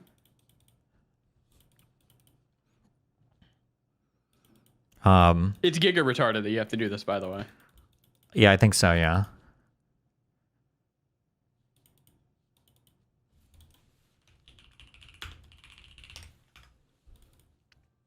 Wait. Do you want to play or no? Because otherwise I was going to grind and watch YouTube videos. No, yeah, you grind and watch YouTube videos. I got football soon anyways. Okay. What day do you want to do the Destiny debates retards? I don't know. I'll throw it in. I have it on my notepad because I just did all my, I had a business meeting yesterday. My shorts people are killing it, by the way. I don't know if I'm allowed to say their names ever, how secret they want to be with. Oh my God. I had, my manager person, I don't know how to refer to this person, but they asked me to, because they wanted analytics for my Instagram like a few weeks ago, and I checked my Instagram and I gained like fucking 50,000 followers or some shit last month. I just assume I got bought it on my Instagram too.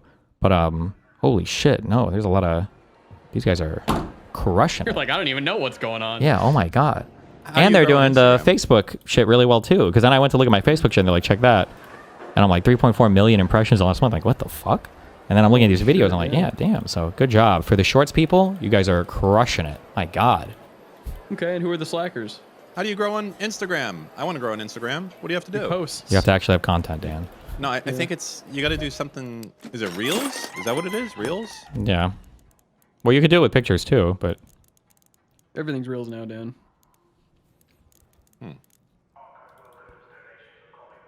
Interesting. For being here. I do want to ask you about that comment from the President of the United States insulting you like that at the National Prayer Breakfast. What's your response to him? Well, first of all, I'm glad to know I'm in the president's prayers.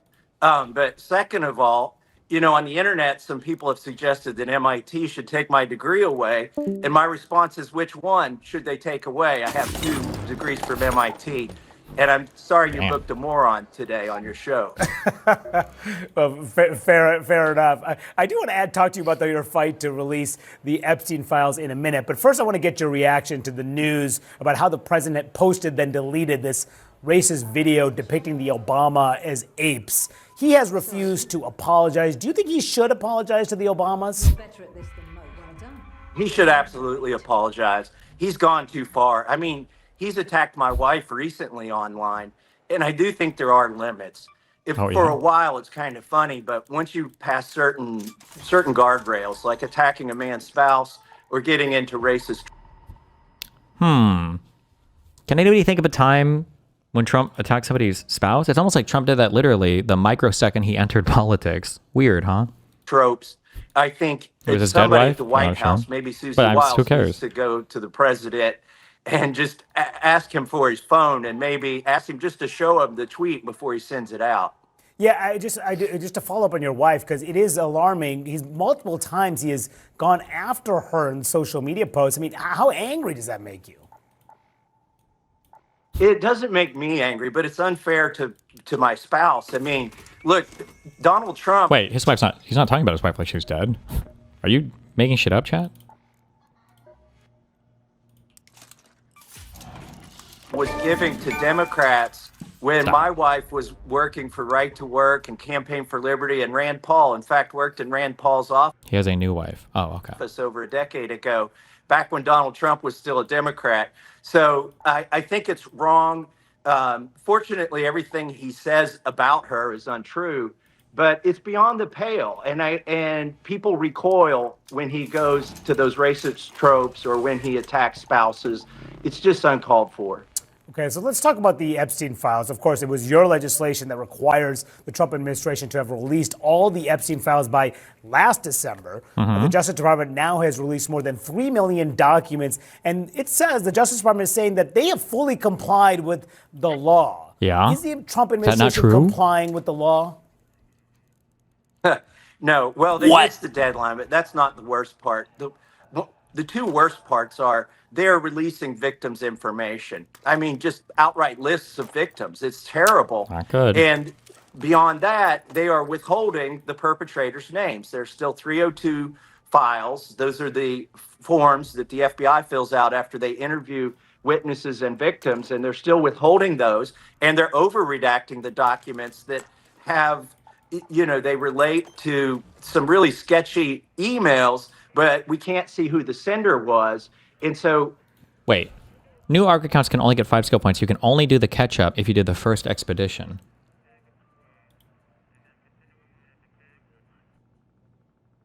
Wait, is that true? Did I misunderstand this? Link, I don't know who this CM Birdie person is. CM Community Manager? They don't know shit.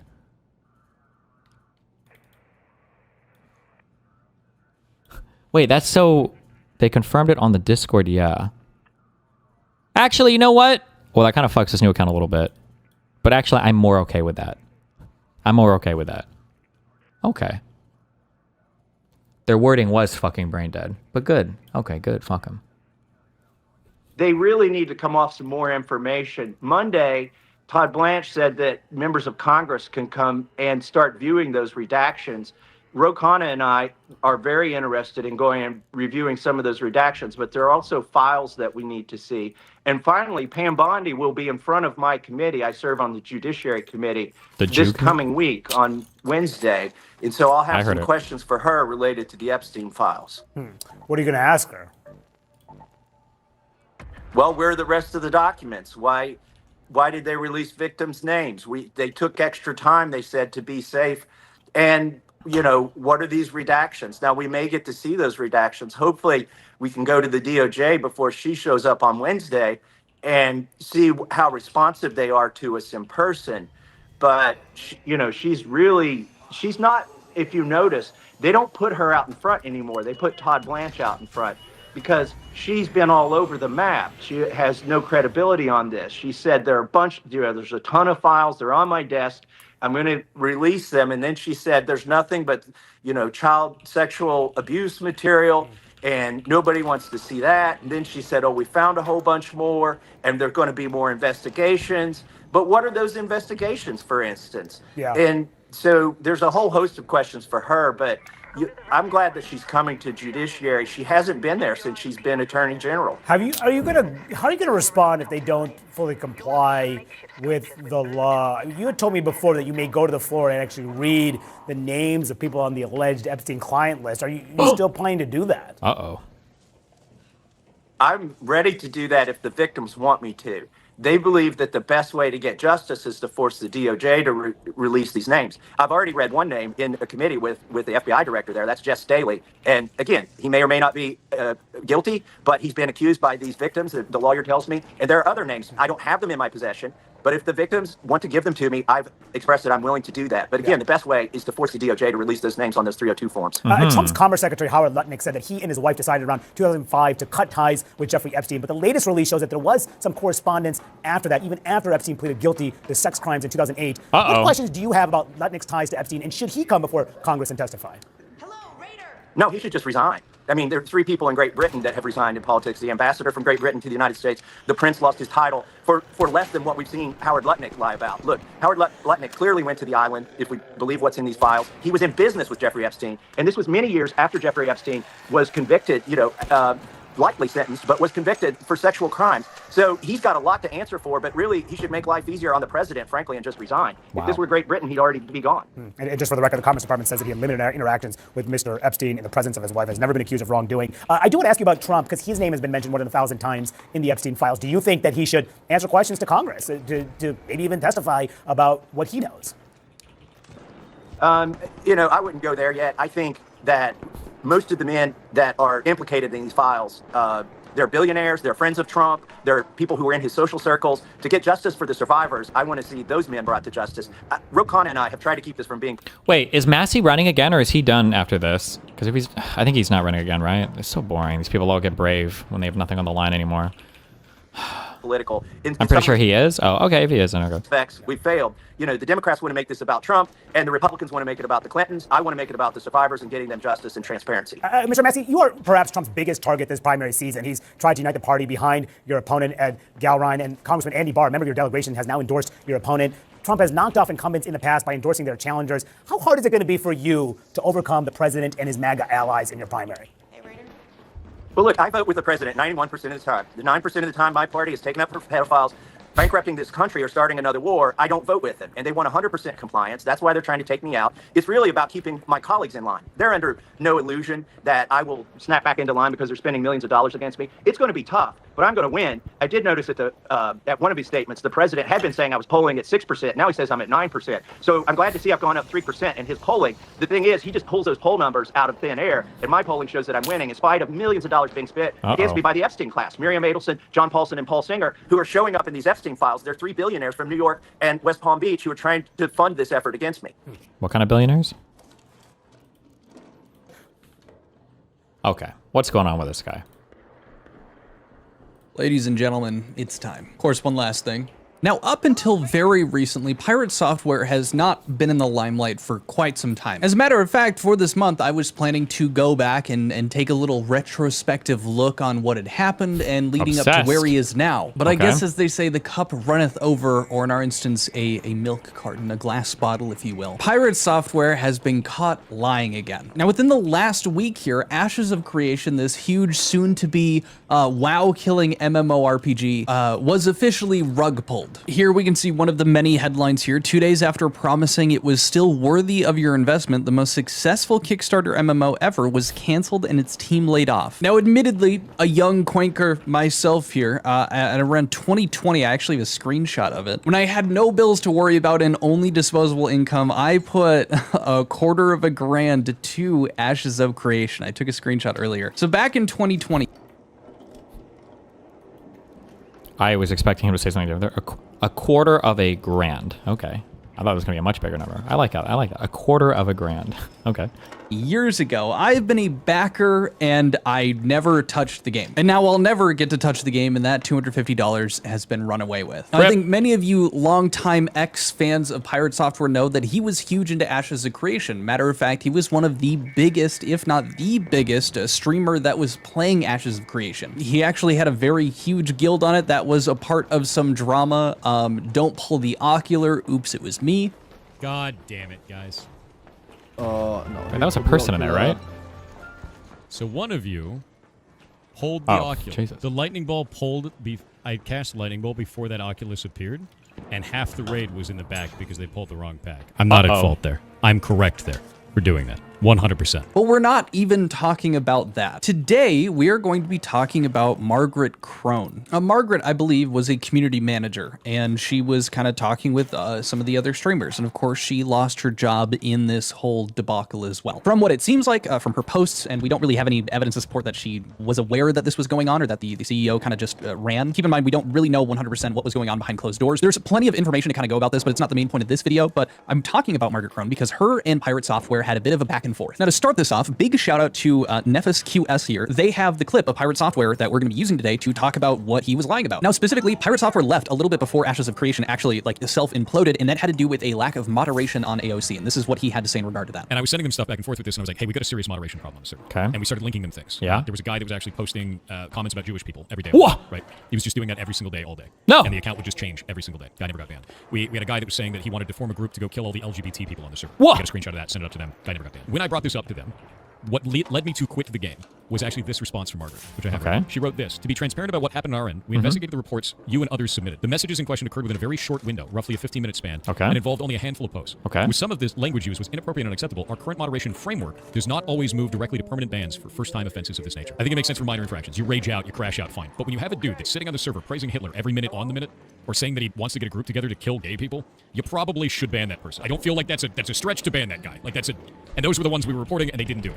This made me quit the game. Now, I think the most people seeing that clip, yeah, makes sense. Like, yeah, those people should be banned. I agree with Pirate. That's not really a stretch. But the way that Pirate was framing this situation wasn't entirely, it wasn't truthful. Now, here is following up. Margaret, I believe this is on her Facebook post, kind of similar to the Twitter post, similar to the Reddit. She kind of posted the same thing everywhere. People were mentioning Pirate's video. He made a full video, and that's where that clip is from. And this was her replying to people mentioning this. And she said, this was not what that message that was sent that was shown on screen by Pirate here was in reference to. It was in reference to someone calling him ferret fucker and good shit, your Kiwi Farms page is... Oh, now I see. Wait, so if I understand, so he's saying there were people that were spamming racial slurs and all this bad stuff, and look at the email they sent me. They said they don't ban these people first time necessarily, but in reality, it was him reporting somebody related to the fair fucker stuff. I think, okay, not good. Is booming. We actioned the account, but did not permanently ban the person. Those other folks saying super egregious things, like saying they wanted to kill LGBT people, we were banning, but we had a small team and we were working through banning them as we got through them in our queue. Another reply here saying, I know. I even sent Pirate Software a message with this information as well, and Kronos. So if they want to make it right, they can. But if they want to just take things out of context, nothing I can do other than state the facts from my perspective. Now, I'm inclined to believe Margaret is being a bit truthful here, being as, you know, Pirate Software has in the past come after me by showing things out of context. Now, following up after this, I'm going to be reading through the direct DMs between Margaret and Pirate Software as they were leaked directly from Pirate Software himself. I want to explain that a little bit because I think this will help us understand why he released these, because it is very interesting that he did. He was talking about people that were saying some very unpleasant things, people going after LGBT people, you know, just these heinous things. And he was saying that that message was in response to that. And then Margaret had also been messaging on Reddit, things like that. And actually, I'll show Pirate talking about that. He says here, she posted this shit 8 minutes ago, and it's a reference to the message that she said in response to, I'm guessing you're standing by your statement that Pirate lied by omission about you in this video. Margaret says, no, I think there's misunderstanding on that. I want to talk to him and hopefully we can chat sometime, but dealing with not having a job and helping my coworkers get jobs. He says, we talked last night and I called her on her bullshit. So the idea that there is a misunderstanding is a fucking lie. And she wants to talk. We already did. And then he's replying to another person that I'm not going to show names of here, saying she's totally lying to save face. And he says this is from Pirate's personal Ashes of Creation Discord. Like, you have to apply to get in, from my understanding. And an ex-fan of Pirate, after I guess reading through the leaked DMs, ended up leaking these messages. Following up after he posts the chat logs, he says that is the full unedited log of our interactions. Margaret has directly lied. Following up after that, he says, sick of people fucking lying. Sick of people fucking lying about shit like this at my expense. Misunderstanding my ass. Now, it seems like, which is strange, that he's also commenting and being upset about the fact that she lied about talking to him. Now, admittedly, as a fellow terminally online individual myself, I figured, yeah, that it does seem a bit deceitful. But turns out in the real world, sometimes people are differentiating between messaging between two people versus actually speaking to another human being. Following up on that Reddit post I was mentioning earlier, someone had pointed out, didn't you just talk last night? Funny. She responds, yes, I did DM text him after I watched his video. What I meant by that is I want to talk to him someday, not type to him. I just don't have the spoons for that right now for obvious reasons. Now, the moment you guys have been waiting for, let's go through these DMs DMs, it's going to start with their interaction from just a few days ago, and then it's going to cut down to the messages that they were talking about, they were exchanging, what Pirate is even referring to. Right before we get into that though, pretty please just subscribe. We're like 500 subs short of 100K. I want to fill that blank wall-ish area there with a silver play button, and thank you preemptively for everyone helping us get to that. Yes, also, sir. if you're liking this video so far, want to get in front of more people, give the video a like, perchance a hype, and help us get some other people quanking it. That's what I'm calling it. We're Quanker Nation. Come join the Discord if you're 18 up and like to play video games and talk drama. Shameless plug over. Thank you for watching, and now let's get into the DMs. So starting off with Margaret. Hey, Pirate Software, I wanted to be clear with you based on what you quoted from our DM in your video here. This was not what that investigation section of the message was in reference to. It was in reference to the person saying ferret fucker and good shit, your Kiwi Farms page is booming. We actioned the account but did not permanently ban that person. Now I will say that makes sense. Calling someone a ferret fucker, I don't think that should immediately get you a ban. Probably should time you out, mute you. As well as referencing the Kiwi page, that's not something that they can really like, okay, you're referencing a public website that exists. Continuing on though, those other folks saying super egregious things like saying they wanted to kill LGBT people, we were banning, but we... Well, I'm kind of curious in terms of, I guess it depends on what their TOS is. Banning somebody or timing out somebody for saying ferret fucker. Do they have like a policy against like being mean to people or saying bad names to people? I feel like every fucking platform, they should get rid of the mute function or the ignore function, because apparently there's no point where you should ever ignore somebody. Because it feels like if you're ignoring somebody, you might as well just report them, because whatever they're saying, I guess, is actionable. You can ban them for it. I don't know. It feels kind of weird to me. It seems stupid. Get a small team, and we were working through banning them as we got through them in our queue. I just wanted to clear things up on the front because it seemed things got misunderstood. Pirate Software responds, hello. Your version of events in this message is not correct. Ooh. On January 6th, 2026, I reported Irish Kiwi and Avok to you for making accusations that I sexually abused the ferrets at our rescue and for claiming they were part of Kiwi Farms, the hate group that organized swatting my home. They did this in-game, and screenshots of their messages were provided. Wow. On January 14th, I then messaged again stating that the players had not been banned in the provided ban wave and stated this was against the game's TOS. Your response was that not every report may result in a permanent ban, and the ban list only displayed characters that received a permanent ban. You further explained that your team was unable to handle the influx of tickets. I then stated to you again what Kiwi Farms is and that they were involved in swatting my home multiple times in 2025. On January 14th, Kronos then provided an image showing the player Gooby stating that they wanted to form a group to kill LGBTQ players. Your response to this was to contact local law enforcement and that responses are delayed due to a small support team. You also stated that you would look into escalating the tickets in the queue. In the next communication, I directly state that Avok, Irish Kiwi, and Gooby did not receive a ban or suspension. We could see them clocking hours on Steam for Ashes of Creation throughout all of this. I provided an image of the support team response to my ticket. Your response to this message was the one shown on stream. At no time did you ever state that an account was actioned in any way. You stated, while some language used was inappropriate and unacceptable, our current moderation framework does not always move directly to permanent bans for first-time offenses of this nature. The response was then discussed and highlighted on my video, and it was a direct refusal to commit to enforcing the TOS in a tangible way. I have a log of the entire conversation and can display it for you if necessary. Wow. What more do you want to discuss? Margaret response. Dude, I don't work there anymore. Before, I used to avoid talking about what actions were done per person, and I was being careful about what I said. I'm just telling you what the actions are now because I have nothing to lose. I don't have a job anymore. I wanted to be clear about what that one section was in reference to. That's all. Take it or don't. Pirate response. It doesn't matter if you don't work there anymore. You stated one thing to us and now a completely different thing in public. You've misrepresented the entire interaction you had with everyone in that conversation. The entire chat log shows what I said above is the actual course of events. Also, you weren't just clearing this up with me, you were spreading it online. And he shows the Facebook messages and also the, I believe the Twitter messages that she had been posting. And now we get into these leaked messages from Pirate Software that should completely prove his timeline of events that he just outlined. This is Editor Quintio, still in my garb because I figured I might have to do this. There was a lot of reading off of messages in this one, so I'm going to, at my own discretion, kind of cut through some of the extra reading that I might have been doing. If you see these jumps and go, hey, you might be taking things out of context, I will leave a link in the description to the leaked, logs that I am going over. So feel free to read them at your own discretion. I'm only going to be cutting out stuff that is just like extra jargon or I don't think is necessary to the main messages and points. I just realized after recording that it is a fuck ton of reading and I might be able to skim out a bit of it, but just want to let you guys know. Anyways, enjoy the video. Off to this start, we can actually see just a little bit in here. I have to assume this says ret and then hashtag. It looks like it's saying ferret fucker. Pirate says on January 6th, he does have the dates right. Reporting these to the website. Now this is very clearly, it appears what he's referencing. Reporting these to the website. Any ETA on an actual in-game/report feature. And down here, he shows the message, good shit, your Kiwi Farms page is booming. This dude needs to be banned. That's a hate site that harasses content creators specifically to get them to off themselves. He sends a link. You can ban somebody for referencing Kiwi Farm? That seems kind of wild. Maybe linking to it, depending on what the TOS is, but just referencing it in a game? Okay. Oof. To Kiwi Farms. This other person working, I'm assuming with AOC and helping Pirate says, what server? Lyneth NA. They go through confirming that. I sent this to our team. Pirate says tickets are in as well with these screenshots. A ton of people just don't report stuff due to the lack of a /report in game. Pirate says, any news on this? The player is still in game after multiple days. And for added context, Kiwi Farms is the group that organized my being swatted 6 times in the last year, each of which has a police report attached and felony charges should they be caught. This isn't a small deal. Adam says, I'm checking with the team. And then Margaret says, can you please wait? Has he posted proof of that 6 times? After I got swatted twice, I get phone calls from the cops anytime anything like that comes out. They're really just showing up over and over and over and over and over and over and over and over and over again with like nothing. They're like, oh, hey, we're here again. This is definitely for real, for real. I would like to see proof of that. I don't know if I'm believing that. Put in a CS ticket. Then she adds, for context, customer support would need to investigate. Or he might count those as swats, maybe. decide actions for users. This is not something Adam does. In the meantime, please also block users they're messaging you and you are not wanting to get their messages. Pirate responds, I already have 3 times. She says, awesome, thanks. Toss me ticket numbers if you would like. Margaret says, thanks. We have a lot of tickets still getting through December during our break, so it'll take some time. It is January 8th and they are still working through the December tickets. So clearly they're quite backlogged here. Pirate now starts talking again on January 14th. As per the list of bans, the players I reported still have not been banned. As per their Steam pages, they are also still active in the game. Not only is this directly against your instance TOS, it gives an incredibly bad impression of the game to my entire community. All of this was reported 8 days ago now, and nothing has been communicated back. Can you explain to me why no action has been taken? He shows reference to the fact that this stuff is against TOS. Astute observation. Margaret responds back, we understand how frustrating it can feel when you don't immediately see visible action, especially when the behavior reflects on your community's experience. A few clarifications may help. Not every report results in a permanent ban. Depending on severity and context, some cases warrant warnings or temporary actions, etc. The ban list only displays characters that have received a permanent ban within the last 30 days. It doesn't show every different moderation outcome. She reiterates a second time. Our support team is currently working through a very large queue following our holiday break in December, and response times are taking longer than usual. I just want to say this now to get it out of the way.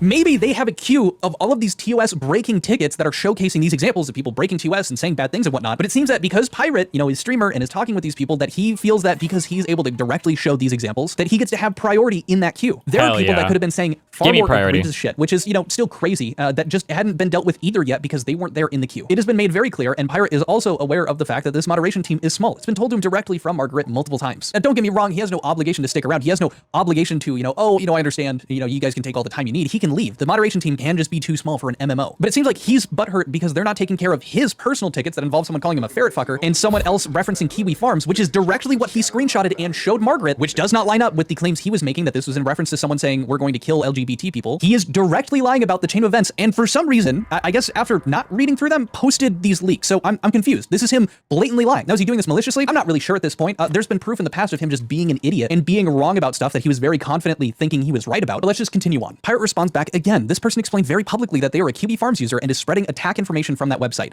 I've been swatted 6 times in the last year due to this group, and he just keeps talking about that. He says this is absolutely not taking TOS violations seriously, and I am disappointed by your response. If this is somehow not egregious enough to be moderated by your team, then I have no reason to continue playing. My brother in Christ, they're going through the queue of potentially TOS violating tickets. You aren't special because they're calling you ferret fucker. Now, finally, on January 14th, Kronos is the first person to bring up these people, and he has a screenshot here about people grouping up to go against the LGBTQ community. He says, on top of the above, a number of people keep reaching out to us about comments like the attached and whether anything is actually being done about moderation day to day. While I am generally of the let it cook mindset and to leave time for things, active moderation of the community can't wait 8+ days like the above issue to get reviewed in action. Now, don't get me wrong. I think it's a good point. If people are spamming shit like this in the chat globally, like just on a public day-to-day thing, that makes sense. But again, they're doing the best with what they can. I think that is fair criticism that they're not responding to things accordingly. But Pirate has been misleading, has just been completely wrong about what they were talking about in DMs, or at the very least, the timeline does not match up with what he's saying. And it's very clear that the messages that she had given him, that he's bitching about, being too corporate and whatnot, are clearly in reference to the Kiwi Farms thing and the ferret comment. Do you think perchance there were other messages during other parts of the days previously that may have been the same thing as this, or may have been something just as egregious, that are still waiting in the queue, waiting for them to resolve because they're fixing ones that were being messaged during Christmas? Again, it just seems that Pirate feels entitled that the issues that he runs into be solved first. Margaret responds saying, we hear you, and we want to be very clear that we take concerns like this seriously. If at any point you feel that your personal safety is at risk, we strongly encourage you to contact local law enforcement immediately. We can and do take action within our platforms, but threats that extend beyond the game or into the real world are best. Okay, does this get more juicy? I'm bored. I don't care about this anymore. Not good. Okay. Hutch video. John Politics. Uh-oh. Here to talk about politics in the politics zone. Normally, I don't talk about politics on the main channel, but you know what? We're spiced it up today. Wait, what is this? Crimes to Roman. The main channel. 1.55 thousand subs. Okay. Sorry, that's me. No. What does he normally do for content? He has 4 videos. You should change your pronouns. Highguard's biggest problem is IGN's Iron Lung review wrong. Okay. Every now and then I get asked to debate on something, and I literally never say yes because it is entirely pointless. Whether it be the absolutely awful Jubilee videos or more personal one-on-one debates from political streamers who definitely aren't just trying to inflate their egos. Debate and discussion on the internet has felt...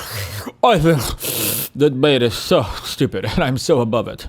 And the people who do it are definitely just trying to inflate their egos. Increasingly more pointless over time. However, I think a lot of... This is boring. Can you litigate my unban from Melting Pot that Zip is blocking? He's floundering. Ooh. Maybe we'll do that after this. The real problem for this is that many people who kind of grow up and evolve on the internet kind of come to see as this sort of rabid, warlike engagement as a means of engaging with politics in a legitimate way. I'm talking about this now because a little while ago I discovered that the game YouTube... It's so funny, like, okay, how do you want to engage with politics, lefty man? Okay, you don't want to participate in the system. You think that voting is pointless. You don't support any parties that can ever actually fucking win. You think that debating is pointless. You can't do that. Like, what the fuck is your... At the end of the day, what is the engagement? How are you trying to engage? With video essays and circle jerks on social media platforms? Is that literally it? That's the extent of your political engagement? Like... Or Hutch, as in like the guy who did prop hunt videos with sea nanners and folk like a decade ago, real blast from the past, has now kind of shifted almost entirely to being a political content streamer. Credit where credit is due. Like, I want to give him props for willing to make such a dramatic change to the kind of content that he makes, particularly if he doesn't enjoy doing games anymore. That legitimately takes balls to do in the absolute hellscape that is content creation, and particularly with a noble goal of wanting to educate people and make a better world for the people who inhabit it. Like, genuinely, that is a noble goal. But however, as somebody who kind of also grew up libtard. He's on libtarded. the internet, it's very obvious that I can see that Hutch is a product of this environment, and how he engages in making political content is extremely evident of the fact that his brain has been entirely rotted by this false version of political engagement. If you take a look at his channel, I think you can very much see the kind of Also, listen, I don't understand. If you're going to dress up and you're going to do all this shit and you're going to put your pretty glasses on and pull your hair back and everything for a YouTube video, why not just redo your nail polish? I don't understand what the chipped... I think I would be less irritated by all the men wearing black nail polish if they would at least, like, do it nice for videos. Like, why is your shit all fucked up? Like, just either get rid of it or redo it for a video. What the fuck? False version of political engagement. If you take a look at his channel, I think you can very much see the kind of content that he is making. This isn't like serious political analysis stuff. This is political content in the most intense word of content. He is engaging with things like making fun of Hasan, including pushing the insane... Oh, shit! He's not doing real political stuff, analysis. He's just doing content. And the reason I know that is because he made fun of my internet daddy. Okay.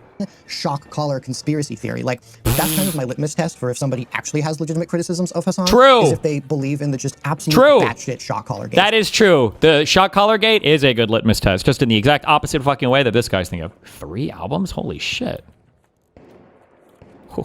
Thing that happened. Hasan. There's so much anti-Hasan stuff in here. Now, I get it. Everybody has to play the thumbnail game on YouTube. Everybody has to do the clickbait thing. But I think once you actually look into a bit more of his content, which I've tried to give a fair shake, you can kind of see that he has become the epitome of this rigid internet mind whose views are not really based on an evolving political scope, but a line that has to be drawn because everybody else that you don't like is seen as hard opposition. Don't get me wrong here. It is entirely reasonable to see. So Hutch is a one-dimensional retard who just hates everybody on the left because he criticized Hasan. Okay. Fair. And based. Things as hard opposition. But it isn't just about seeing people as hard opposition. It's about Hutch fundamentally not having the contextual understanding of the things that he's talking about to be able to give legitimate critique. It doesn't really take long to notice that kind of a lot of the content that he makes for people who are unfortunately online and recognize a lot of the people in these thumbnails is almost entirely targeted at this idea of the far left. They just need their villain. Like, they need to be the heroes of the story. The downtrodden, the cheated. It plays into this kind of other narrative of, like, you know, the noble kind of victim, the noble kind of like victimhood of the online left. It's like a big part of the cultural and political identity that they have. Almost every single time that Hutch comes across something that Hasan says, which is unfortunately frequently, he very rarely gives legitimate deep critique and usually ends up just kind of yelling. The Democratic Party has this profound skill in snatching defeat from the jaws of victory. Wait, how old is this video?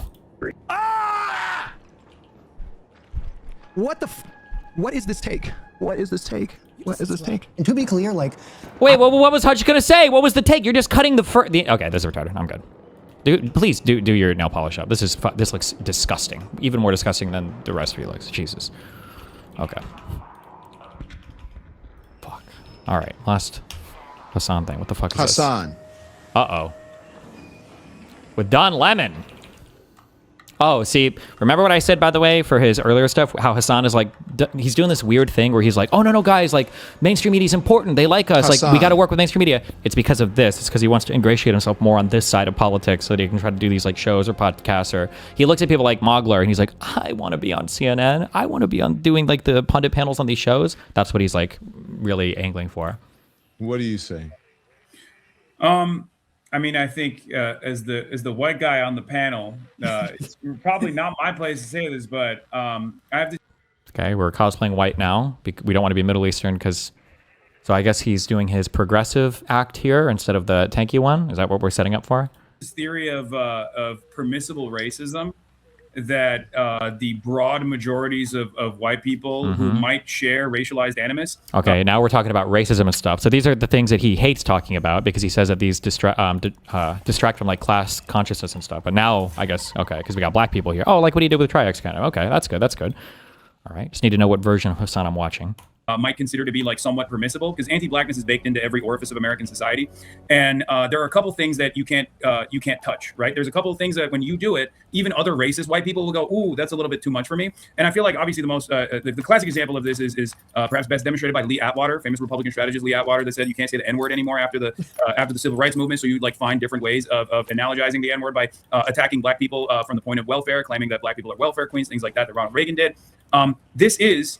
Like we all know that Donald Trump is racist. We all know that he is deeply invested in anti-blackness as a primary part of his politics. I mean, this is the same person that took out a full-page ad in the New York Times to demand the execution of the Central Park Five. This is a person whose family was prosecuted by the federal government for refusing to rent out their properties to black people.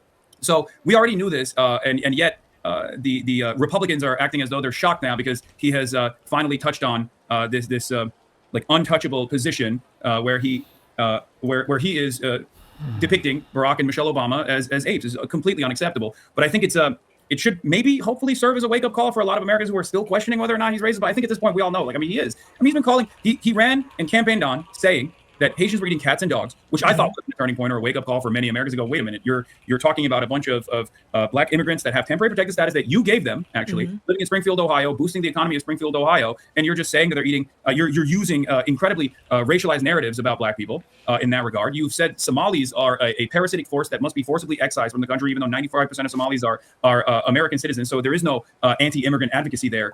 There is no ICE action that is justified at all in that circumstance.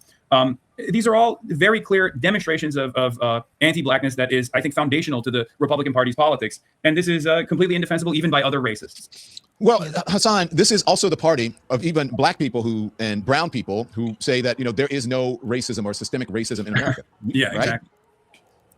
Yeah, absolutely. I mean, it's just this is a big part of the Republican strategy is to deny the very real racial wrongs that have been committed in this country. Man, on the basis of we're hitting a lot of the super woke people go, oh my God, we're super code switched into progressive right now. Whew.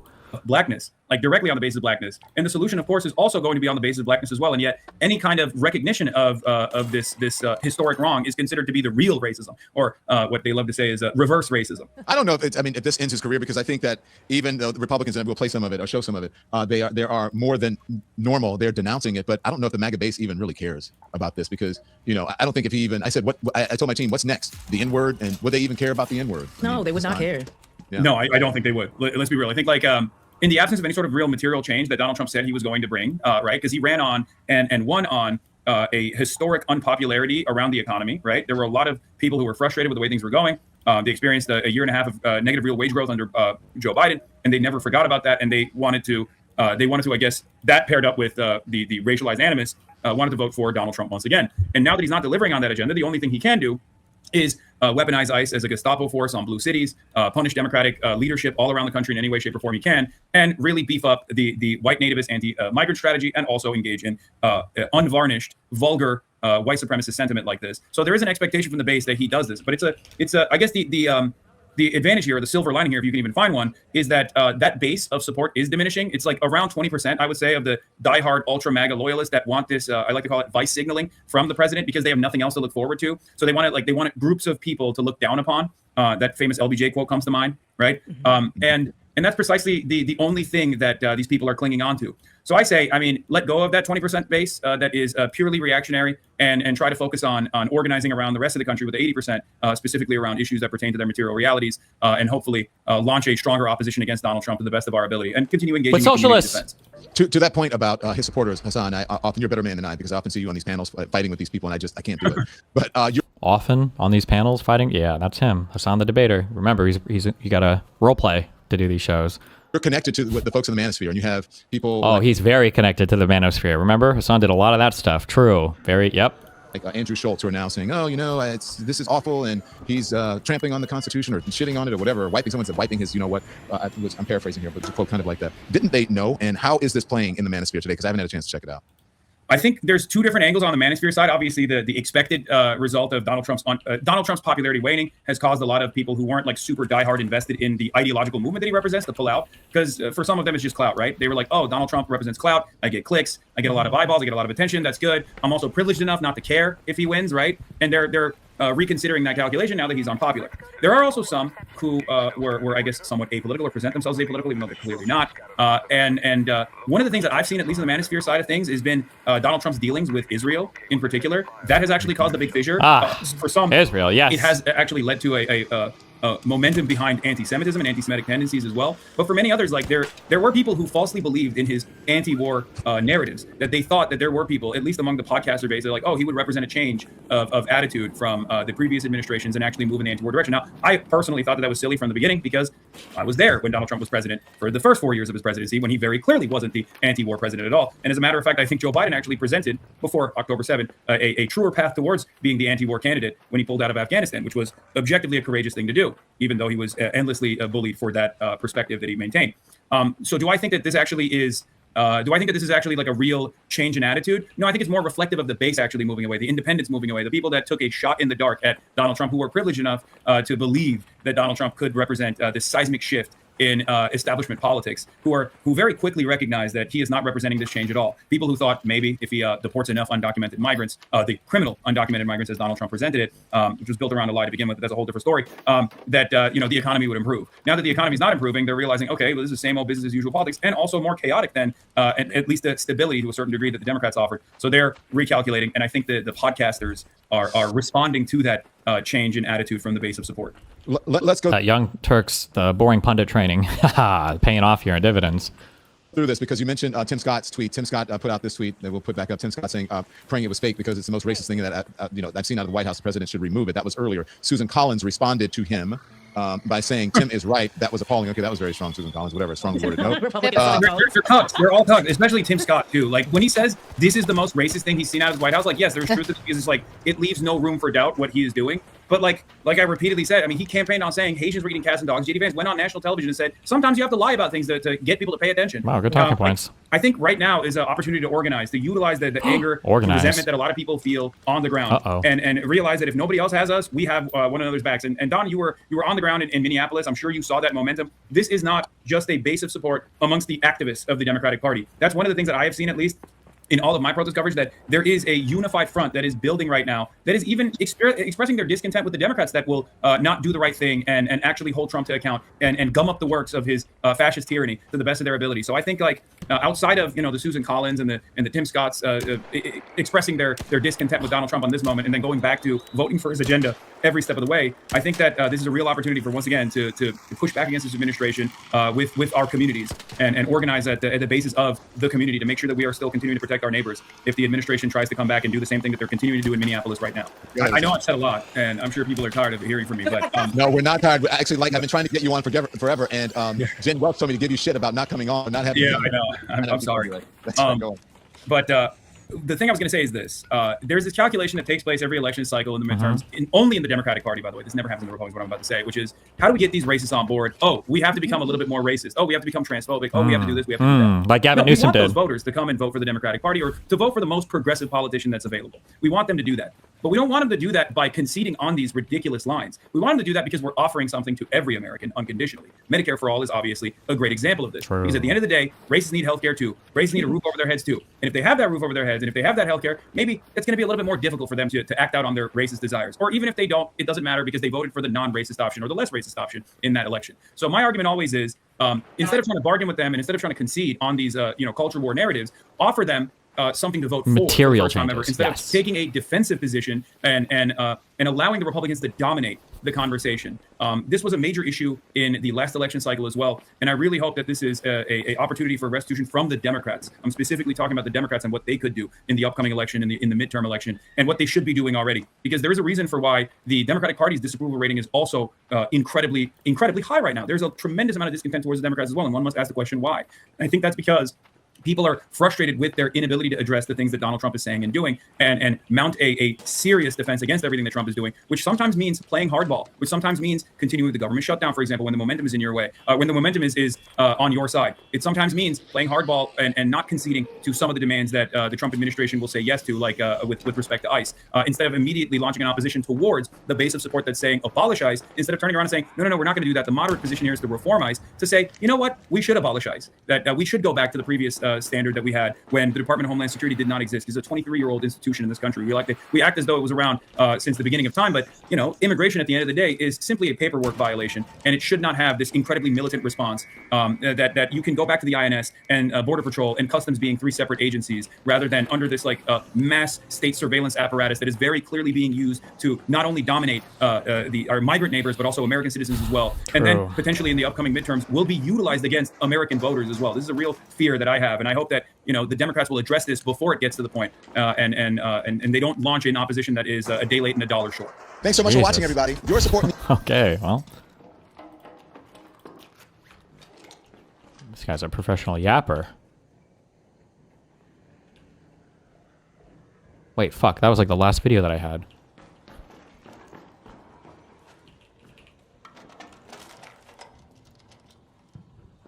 A 12-minute video. It's not talking about why he doesn't want to dual stream. Is today just a Hasan day?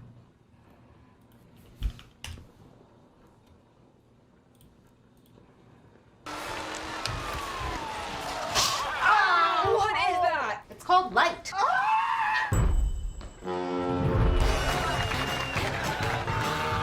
Find your fun again. Okay. Carnival is calling. Sick. Taking every opportunity to evolve your vision is why you never lose your edge. Okay. This is a luxury SUV that understands how to sharpen it. The Lexus RX. Damn. I turned down the YouTube live stream. I did. Okay. The reason why. Why? The reason why. Tell us. Ooh. Dramatic cut. Go Seahawks, baby. Caw-caw. Caw-caw. Okay, will you be Jester Maxing today? Yes, I will be Jester Maxing today. We're live exclusively from Twitch. Wait, am I broadcasting to YouTube as well? I think it's supposed to be exclusive to Twitch. I hope I'm not. I'm live on YouTube as well. I just ended it. I just ended the broadcast. I didn't even realize it was supposed to be live just to. Okay, I ended the broadcast. I didn't even realize that I was live on YouTube. I ended it, and I'm gonna delete it as well. Okay, that was not. Damn. I don't know why. Oh my God. Now a YouTube hater? No. There's a reason for it. I'm gonna explain to you in a second. Please. Okay? Thank you. You are so Why it's fake, bro. praxis. Everybody, I didn't even realize I was live on YouTube. And it's going to be so annoying now that I actually went live both on YouTube and on Twitch as well. I played the copyright music in the beginning. Okay, please don't. I can't see you. This is the worst. Maybe I should just end the broadcast right now. Actually, before it even gets out of hand. Oh no. Maybe I should not even go live at all today. Now that I did this major mistake, because now is the absolute worst thing that I could have done. Because now everyone's gonna get super mad. Okay, you did this to yourself. I know. Well, it's because I'm and I should just probably stop streaming completely altogether because I try to do things and I fail spectacularly. And when I fail spectacularly, when I try to do things, it just ends up frustrating people. The reason why I'm not live streaming on YouTube is something that I already described on my Discord server and something that I already described yesterday as well. The reason why I'm not live streaming on YouTube is because I wanted to test out what it would look like to do dual streaming after I got banned. I wanted to see if I had an opportunity to be able to broadcast on YouTube if I ever got permanently banned. Okay. And it was such a success that the aftermath of the ban was such a success on YouTube that I thought maybe we could test out dual streaming.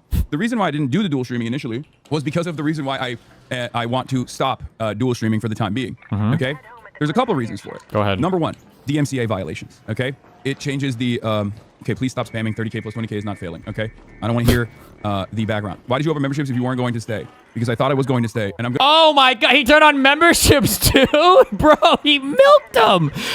He fucking milked them. God damn. I thought I was going to stay. First day I tried, even though I'm just trying. Oh my, he milked them. Oh my God. A ruthless capitalist. I'm going to do something for the members there regardless. I'm planning on potentially doing a members-only live stream VOD broadcast to YouTube while I simultaneously... Planning on... Wait, what did he say? I'm planning on doing a members-only VOD broadcast? What the fuck does that mean? Maybe that just means stream, or... Simulcast. The background. Why did you open memberships if you weren't going to stay? Because I thought I was going to stay, and I'm going to do something for the members there regardless. I'm planning on potentially doing a members-only live stream VOD broadcast to YouTube while I simulcast to Twitch, potentially. Okay? Okay. But here are a couple of reasons. Let me explain myself before you guys freak out on me, because you're going to freak out on me anyway. Number one, okay? When I do dual streaming, the reason why I didn't want to dual stream initially was because when I dual stream, it splits the audience. It's that simple. Oh no. And because the lower most of these viewership. platforms are very top heavy in terms of, especially Twitch, more so than YouTube. But especially Twitch. Twitch's discoverability is entirely reliant on it being a top-heavy platform. There's no discoverability on Twitch outside of being at the top or at like almost the top of the leaderboard, the directory. My goal. If Hasan goes from 30,000 views to 20,000 views, who the fuck is ahead of him now? Who are all of these? Who is the legion of 25,000 viewer streamers that are now over Hasan in the just chatting section or whatever? Okay. Goal here is not to max out on revenue. If my goal here was to max out on revenue, I would just continue live streaming, dual casting to YouTube as well, because the reality of the matter is the YouTube live stream was generating a tremendous amount of revenue. Okay, and not just from the membership. You turned on I turned down the YouTube live stream. I did. The reason why I am back to single platform streaming. This doesn't mean that I will never stream on YouTube ever again, but the reason why because you might get banned again in the future. Single platform broadcasting is because I don't want to split the audience. I can't pay attention to the YouTube chat. YouTube chat already has latency. There's an issue with the delay regardless. And I can't look at both chats at the same time, at least for the time being. Okay? We're working on solutions to all of this. I know that the YouTube audience has its advantages. For a lot of the older folks that want to watch, they can watch on their TVs, they can watch on their Apple Watches, they can watch on their refrigerators. Okay? I know. I'm aware of this. The entire backbone of this broadcast, of my style of broadcasting, and live streaming, Praxis. I mean, sorry. The community interaction. Yes. Okay. Is the chat back and forth. Yeah. I can't do that with YouTube. So the YouTube audience is getting something entirely different from that experience. By the way, I'm pretty sure the latency on YouTube is literally, if you set it to ultra low, I'm pretty sure it's like a second or two. I think it's about where Twitch's is. It's like a little bit longer. The only way that's not true is if you set it to high or extra high. Like since I do the 4K stream out of YouTube, it's quite a bit longer than Kick. But if you set it to, if you just do 1080p or whatever he streams at, it should be about the same, maybe a second or two longer. But just getting convenience. Okay, that's number one. Number two, I understand the convenience part. I understand the convenience part of it. But like I said, it ends up splitting the viewership. It ends up splitting the chat. It ends up causing me to have less viewership overall on Twitch, which is my primary platform. Less viewership overall on Twitch. What do you think overall means? That's not, so you want less viewership overall. You just want to concentrate it to one area more so it doesn't look bad. That's what he means to say. And my primary mechanism for discovery. Okay? Those are the reasons. Now, for all the people who signed on for a membership, I am working something out where I will potentially do a members only live broadcast. If you would like to continue the membership. If you don't, you can refund it. Pretty simple process. Can you refund memberships? Is that a thing? Yeah, go fight with YouTube for a refund. God damn. Sometimes I see these people and I'm like, fuck. I suck at capitalism, bro. This guy's a capitalism god. It's not the end of the world if you want to do that. Having said that, I am planning on potentially doing a membership-only live refeed to my YouTube channel, to my YouTube broadcast. Your audience on Twitch is maxed out, brother. Okay, guys, here's what. Oh, the Destiny talking point, true, but okay. Let's see if he's smart enough. There's one way he can argue this. It's the word we're looking for here is attrition, but let's see. We're not going to do.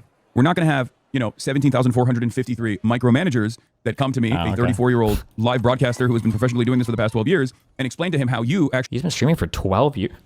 Oh my god. How does he skinwalk me so hard? He's been live streaming for 12 years now? Damn. 12 years? Okay, Chief. Actually know better on how to do what I'm doing, okay? I don't come to your accounting job and tell you to do your accounting job better than you. I don't come over and hang over your head while you're, while you got one ear listening to me on your on the Twitch broadcast or on the YouTube broadcast and tell you, hey, actually, you're not crunching those numbers correctly. Okay, so please stop backseating how I live broadcast. Okay. What a king. Oh, commercial. I'm watching on the Reddit, YouTube embed, so we get commercials like the Everyman, because that's what we do here. The Everyman stream. Through this tiny screen, you know what y'all need? Y'all need Gatorland, and now Florida residents get what they need for less. Okay. Hell yeah. Through the end of February. So I know everybody wants me to listen to them and them only because they have the best ideas, and I know it's coming from a nice place. Okay, so would that be refeed, just a one-off, or like several streams? Because I legit would sign up just for a refeed. No, I'm most likely going to do a refeed for members only. What is that? Wait, I don't understand what he's saying. He said live broadcast before, but then he said refeed. What is that? I don't understand what that means. Like a delayed, like somebody else is broadcasting it? I don't even know. I haven't been a streamer for 12 years like he is, so I'm not even sure. The reason for that is because... Is it a rerun? So you get memberships on YouTube to watch reruns? Days, okay. The reason for that is because I don't want to separate the audiences. Oh, or maybe he'll do he'll dual stream, but the stream on YouTube will only be for paying people, for pay pigs. Ah. Okay? I don't want to separate the audiences, because on Twitch, if you have 15K and on YouTube you have 10K, that doesn't mean you have 25K total viewership, okay? Because it splits the audiences. On Twitch, if you have 30K, you have 30K. You have a higher likelihood of reaching the top of the directory. You have a higher likelihood of reaching the top of the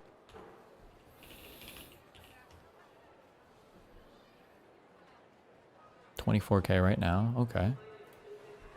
Twitch.tv. I don't know how their directory stuff works now. So is it just like on the all page?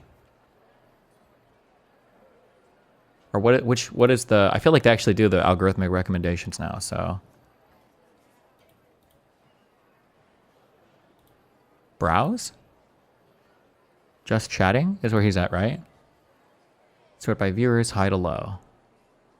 Okay, so he's at 24K right now. Oh my god, if he was at 15K, these 3 people would be above him. It would be fucking over. Oh my god, it would be over. I see what he's saying, yeah. Okay, jeez. directory. If I just cared about money, I would continue restreaming on YouTube. YouTube generates a tremendous amount of revenue. A tremendous amount of revenue. Okay? As far as reach goes, this is still my primary platform. And the reason why I'm going to continue doing it is because this is my primary platform. Why does he even care about being on top of Twitch? He would be fucking huge if he stuck with YouTube, right? Well, so for Twitch, he has like a lot of kind of like endemic institutional protections for a variety of reasons, like people like me are there. And then he has like connections and he's kind of nepoed his way through a lot of Twitch as well, which helps him. But then also if he splits his audience to YouTube, the Twitch numbers go down a little bit. There are certain numbers in his mind. A lot of streamers have an issue where they just don't like to see their viewership fall no matter what. And if the viewership ever goes down, it fucks their brain super hard. This is why people like XQC or people like Asmongold will make second channels to stream at night or whatever, because they're worried that like the main viewership fall off will be horrible. Sometimes there's some legitimate reasons to have content on a second channel because it's way different from your main content. But for a lot of people, there's like a psychological ill here or whatever. So real talk, do you think what's the main reason he would actually stop doing YouTube? Like, he had phenomenal numbers there. Because he doesn't. Because he wants on Twitch. He wants to be able to say, I have this many viewers, and he's probably used to having 30,000 or whatever viewers, and if that goes too low, it feels bad. Like, he can't literally just say, I have 20 plus 20. That's better than 30. Like, is this literally? It can't be that stupid. My thinking is that Twitch must be like, listen, we're gonna give you a better deal or something if you stay here. No. You think it's just the I don't think Twitch writes those deals anymore. I don't think they have for a long time. So there's so what I said, yeah. There's no other possible explanation for it. It's an obvious career move, right? But it's so stupid. His growth would be like, I had so many people telling me like backfired, you know, like all these memes like, oh, you should have never opened up the genie in the bottle. You can't go back now. He's about to take over YouTube. Like, and I was like, okay, but I just can't believe him not doing it. It's crazy. Yeah. No? Until I get banned. At which point, now I know I have a plan. I can go back to YouTube and become a full-time YouTube live streamer. Okay?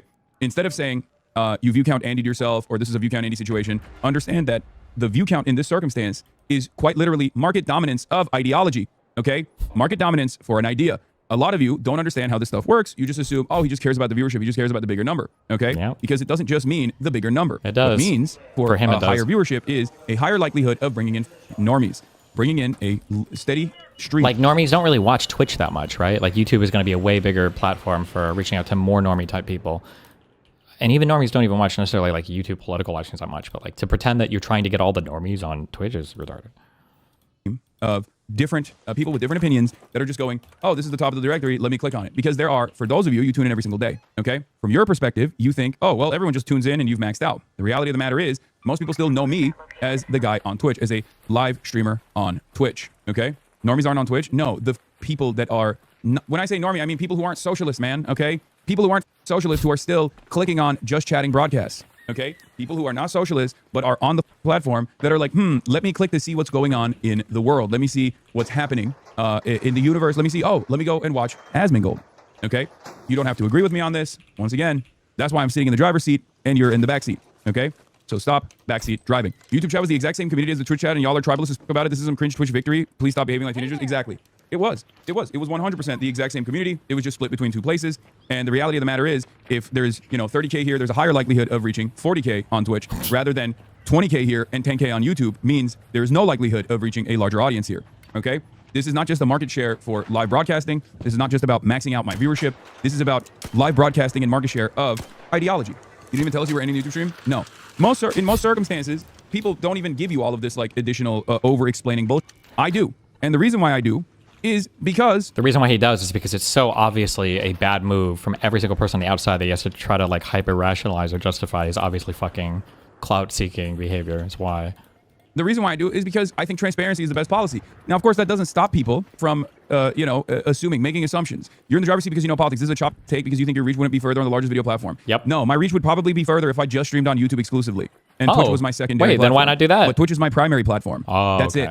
And no, I'm not just in the driver's seat because I know about politics. I'm in the driver's seat because I know about how to spread politics as well. There's a reason why I got to the place that I got to. I hope I can maintain some level of charitability from an audience that has been in here for a very long time, instead of just immediately assuming you know better than I do. I've heard a lot of takes on the internet of people being like, I'm an SEO marketing manager for small businesses in my hometown in Springfield, Ohio. And let me tell you, I work with many Chinese restaurants. I work with... the classic, find the one random criticism and then talk about that too. Nice, good job, good job. You know, I work with soul food restaurants, and I know that I was able to drive in 35 new customers to those restaurants every day. So let me give you my unsolicited advice. It's like, this is what I do. And I'm giving you all of the reasons as to why I'm doing it. I don't know why everyone is like trying to debate me into a submission here.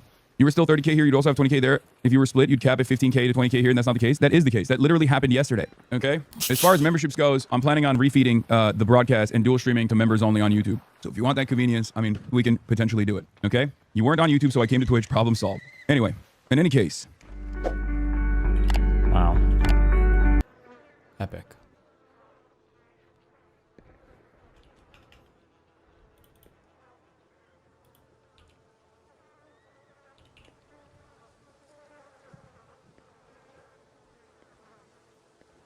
This is Xylox. We watched this like 2 weeks ago, my friend. And this is a ginormous disappointment. Okay? Straight up. If this cooks my chances of linking up with Zoran while I'm out here or in the future, so be it. I have to fucking stay honest.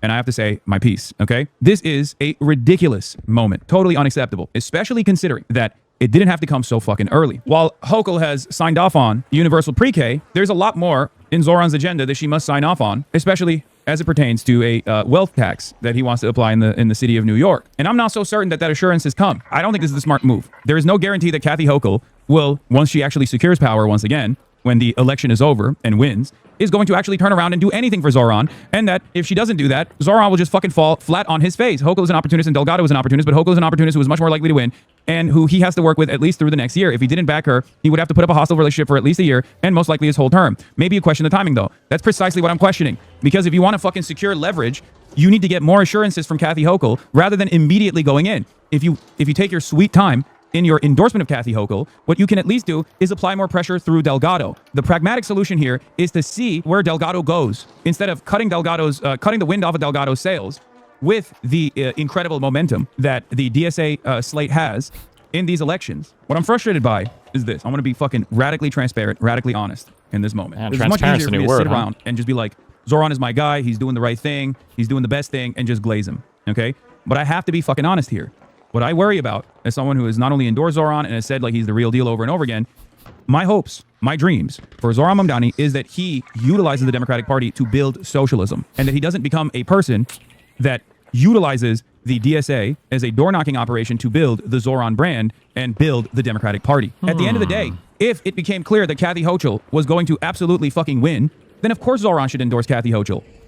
But every moment up until that endorsement is an opportunity to secure more concessions. If Zoran waits in this moment, he can take advantage of Delgado putting pressure on Hochul to assume more left-wing positions. And yes, I do think Zoran Mamdani has that level of political capital. Yes, I do. Yes, I do. 100%. I don't know if it's the insecurity that he feels, like he's too green, like he doesn't have the fucking momentum behind him. Maybe he doesn't recognize it, but he does have it. Okay? He does. I don't fucking believe Hochul, without like an appropriate shellacking, is actually going to lean into Zoran out of the kindness of her fucking heart. It's just not going to happen. It has never happened.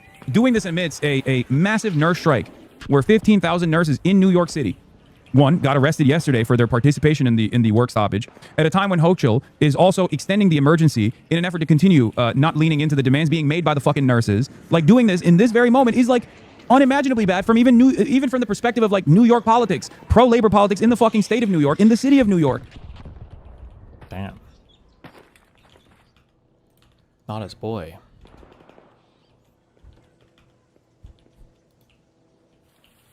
Okay. There's a Patrick Boyle video today.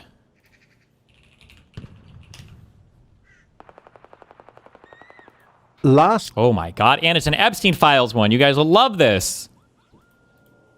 Week, the Department of Justice finally got around to releasing over 3 million pages of records related to their Jeffrey Epstein investigations. This massive data dump, which includes everything from emails to vacation photos, was intended to be the final word on a scandal that has lingered over the global establishment like a particularly persistent bad smell.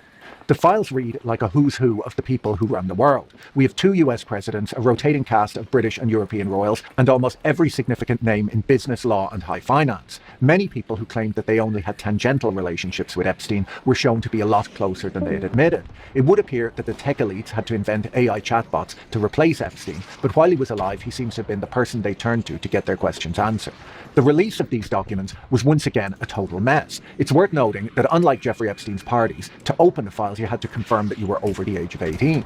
On the first day of the release, the DOJ website featured a convenient download all button that allowed journalists to grab the entire data set all at once. Once the department realized that people were actually using it, that button was removed, replaced by a system that requires you to download files one by one. Files have been appearing and disappearing. If you read a document and didn't save it, there was a good chance that when you went back later, it would be gone. A document known as EFTA 0166067, which contained a list of unverified FBI tips about the US president, briefly became the most famous PDF on the internet before it was scrubbed from the site the next morning. As of this recording, it has not been re-uploaded. The DOJ later explained that they were rectifying redaction errors, so maybe it'll reappear soon. The first big scandal to break was about Bill Gates, where we learned about a more practical side to his relationship with Epstein. In 2 frantic typo-ridden emails that Epstein sent to his own inbox in 20... Wait. I don't have a defib. Do you want to extract? Yeah, I was trying to, but I'm about to die. If I bandage you, does it heal you or no? Try it. Nope. I appreciate it though. Wait. Hold on, wait. Let me try one more thing. Hold on. I have a Vita thing.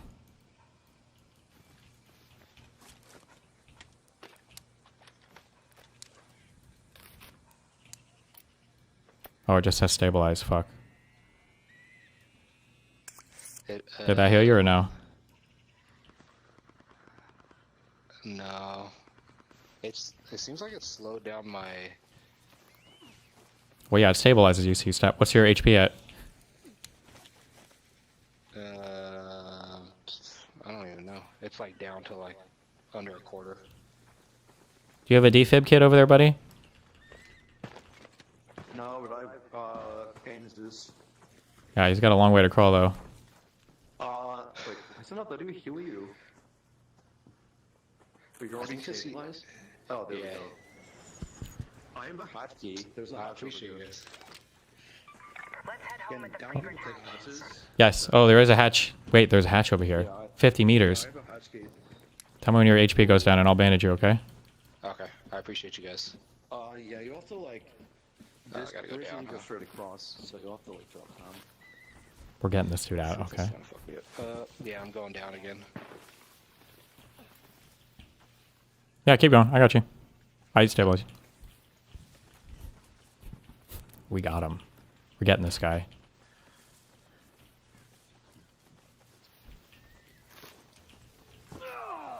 Oh my god. Well, rip. I'm sorry. I tried. I found him at low HP. This guy's gonna kill me. I can feel it. Unfortunate, bro. Well, I'm going to dip regardless, so if you want to take that, I'm doing it regardless. Well, here, you can check him. I took some bandages and snap blast grenades. Good luck, buddy.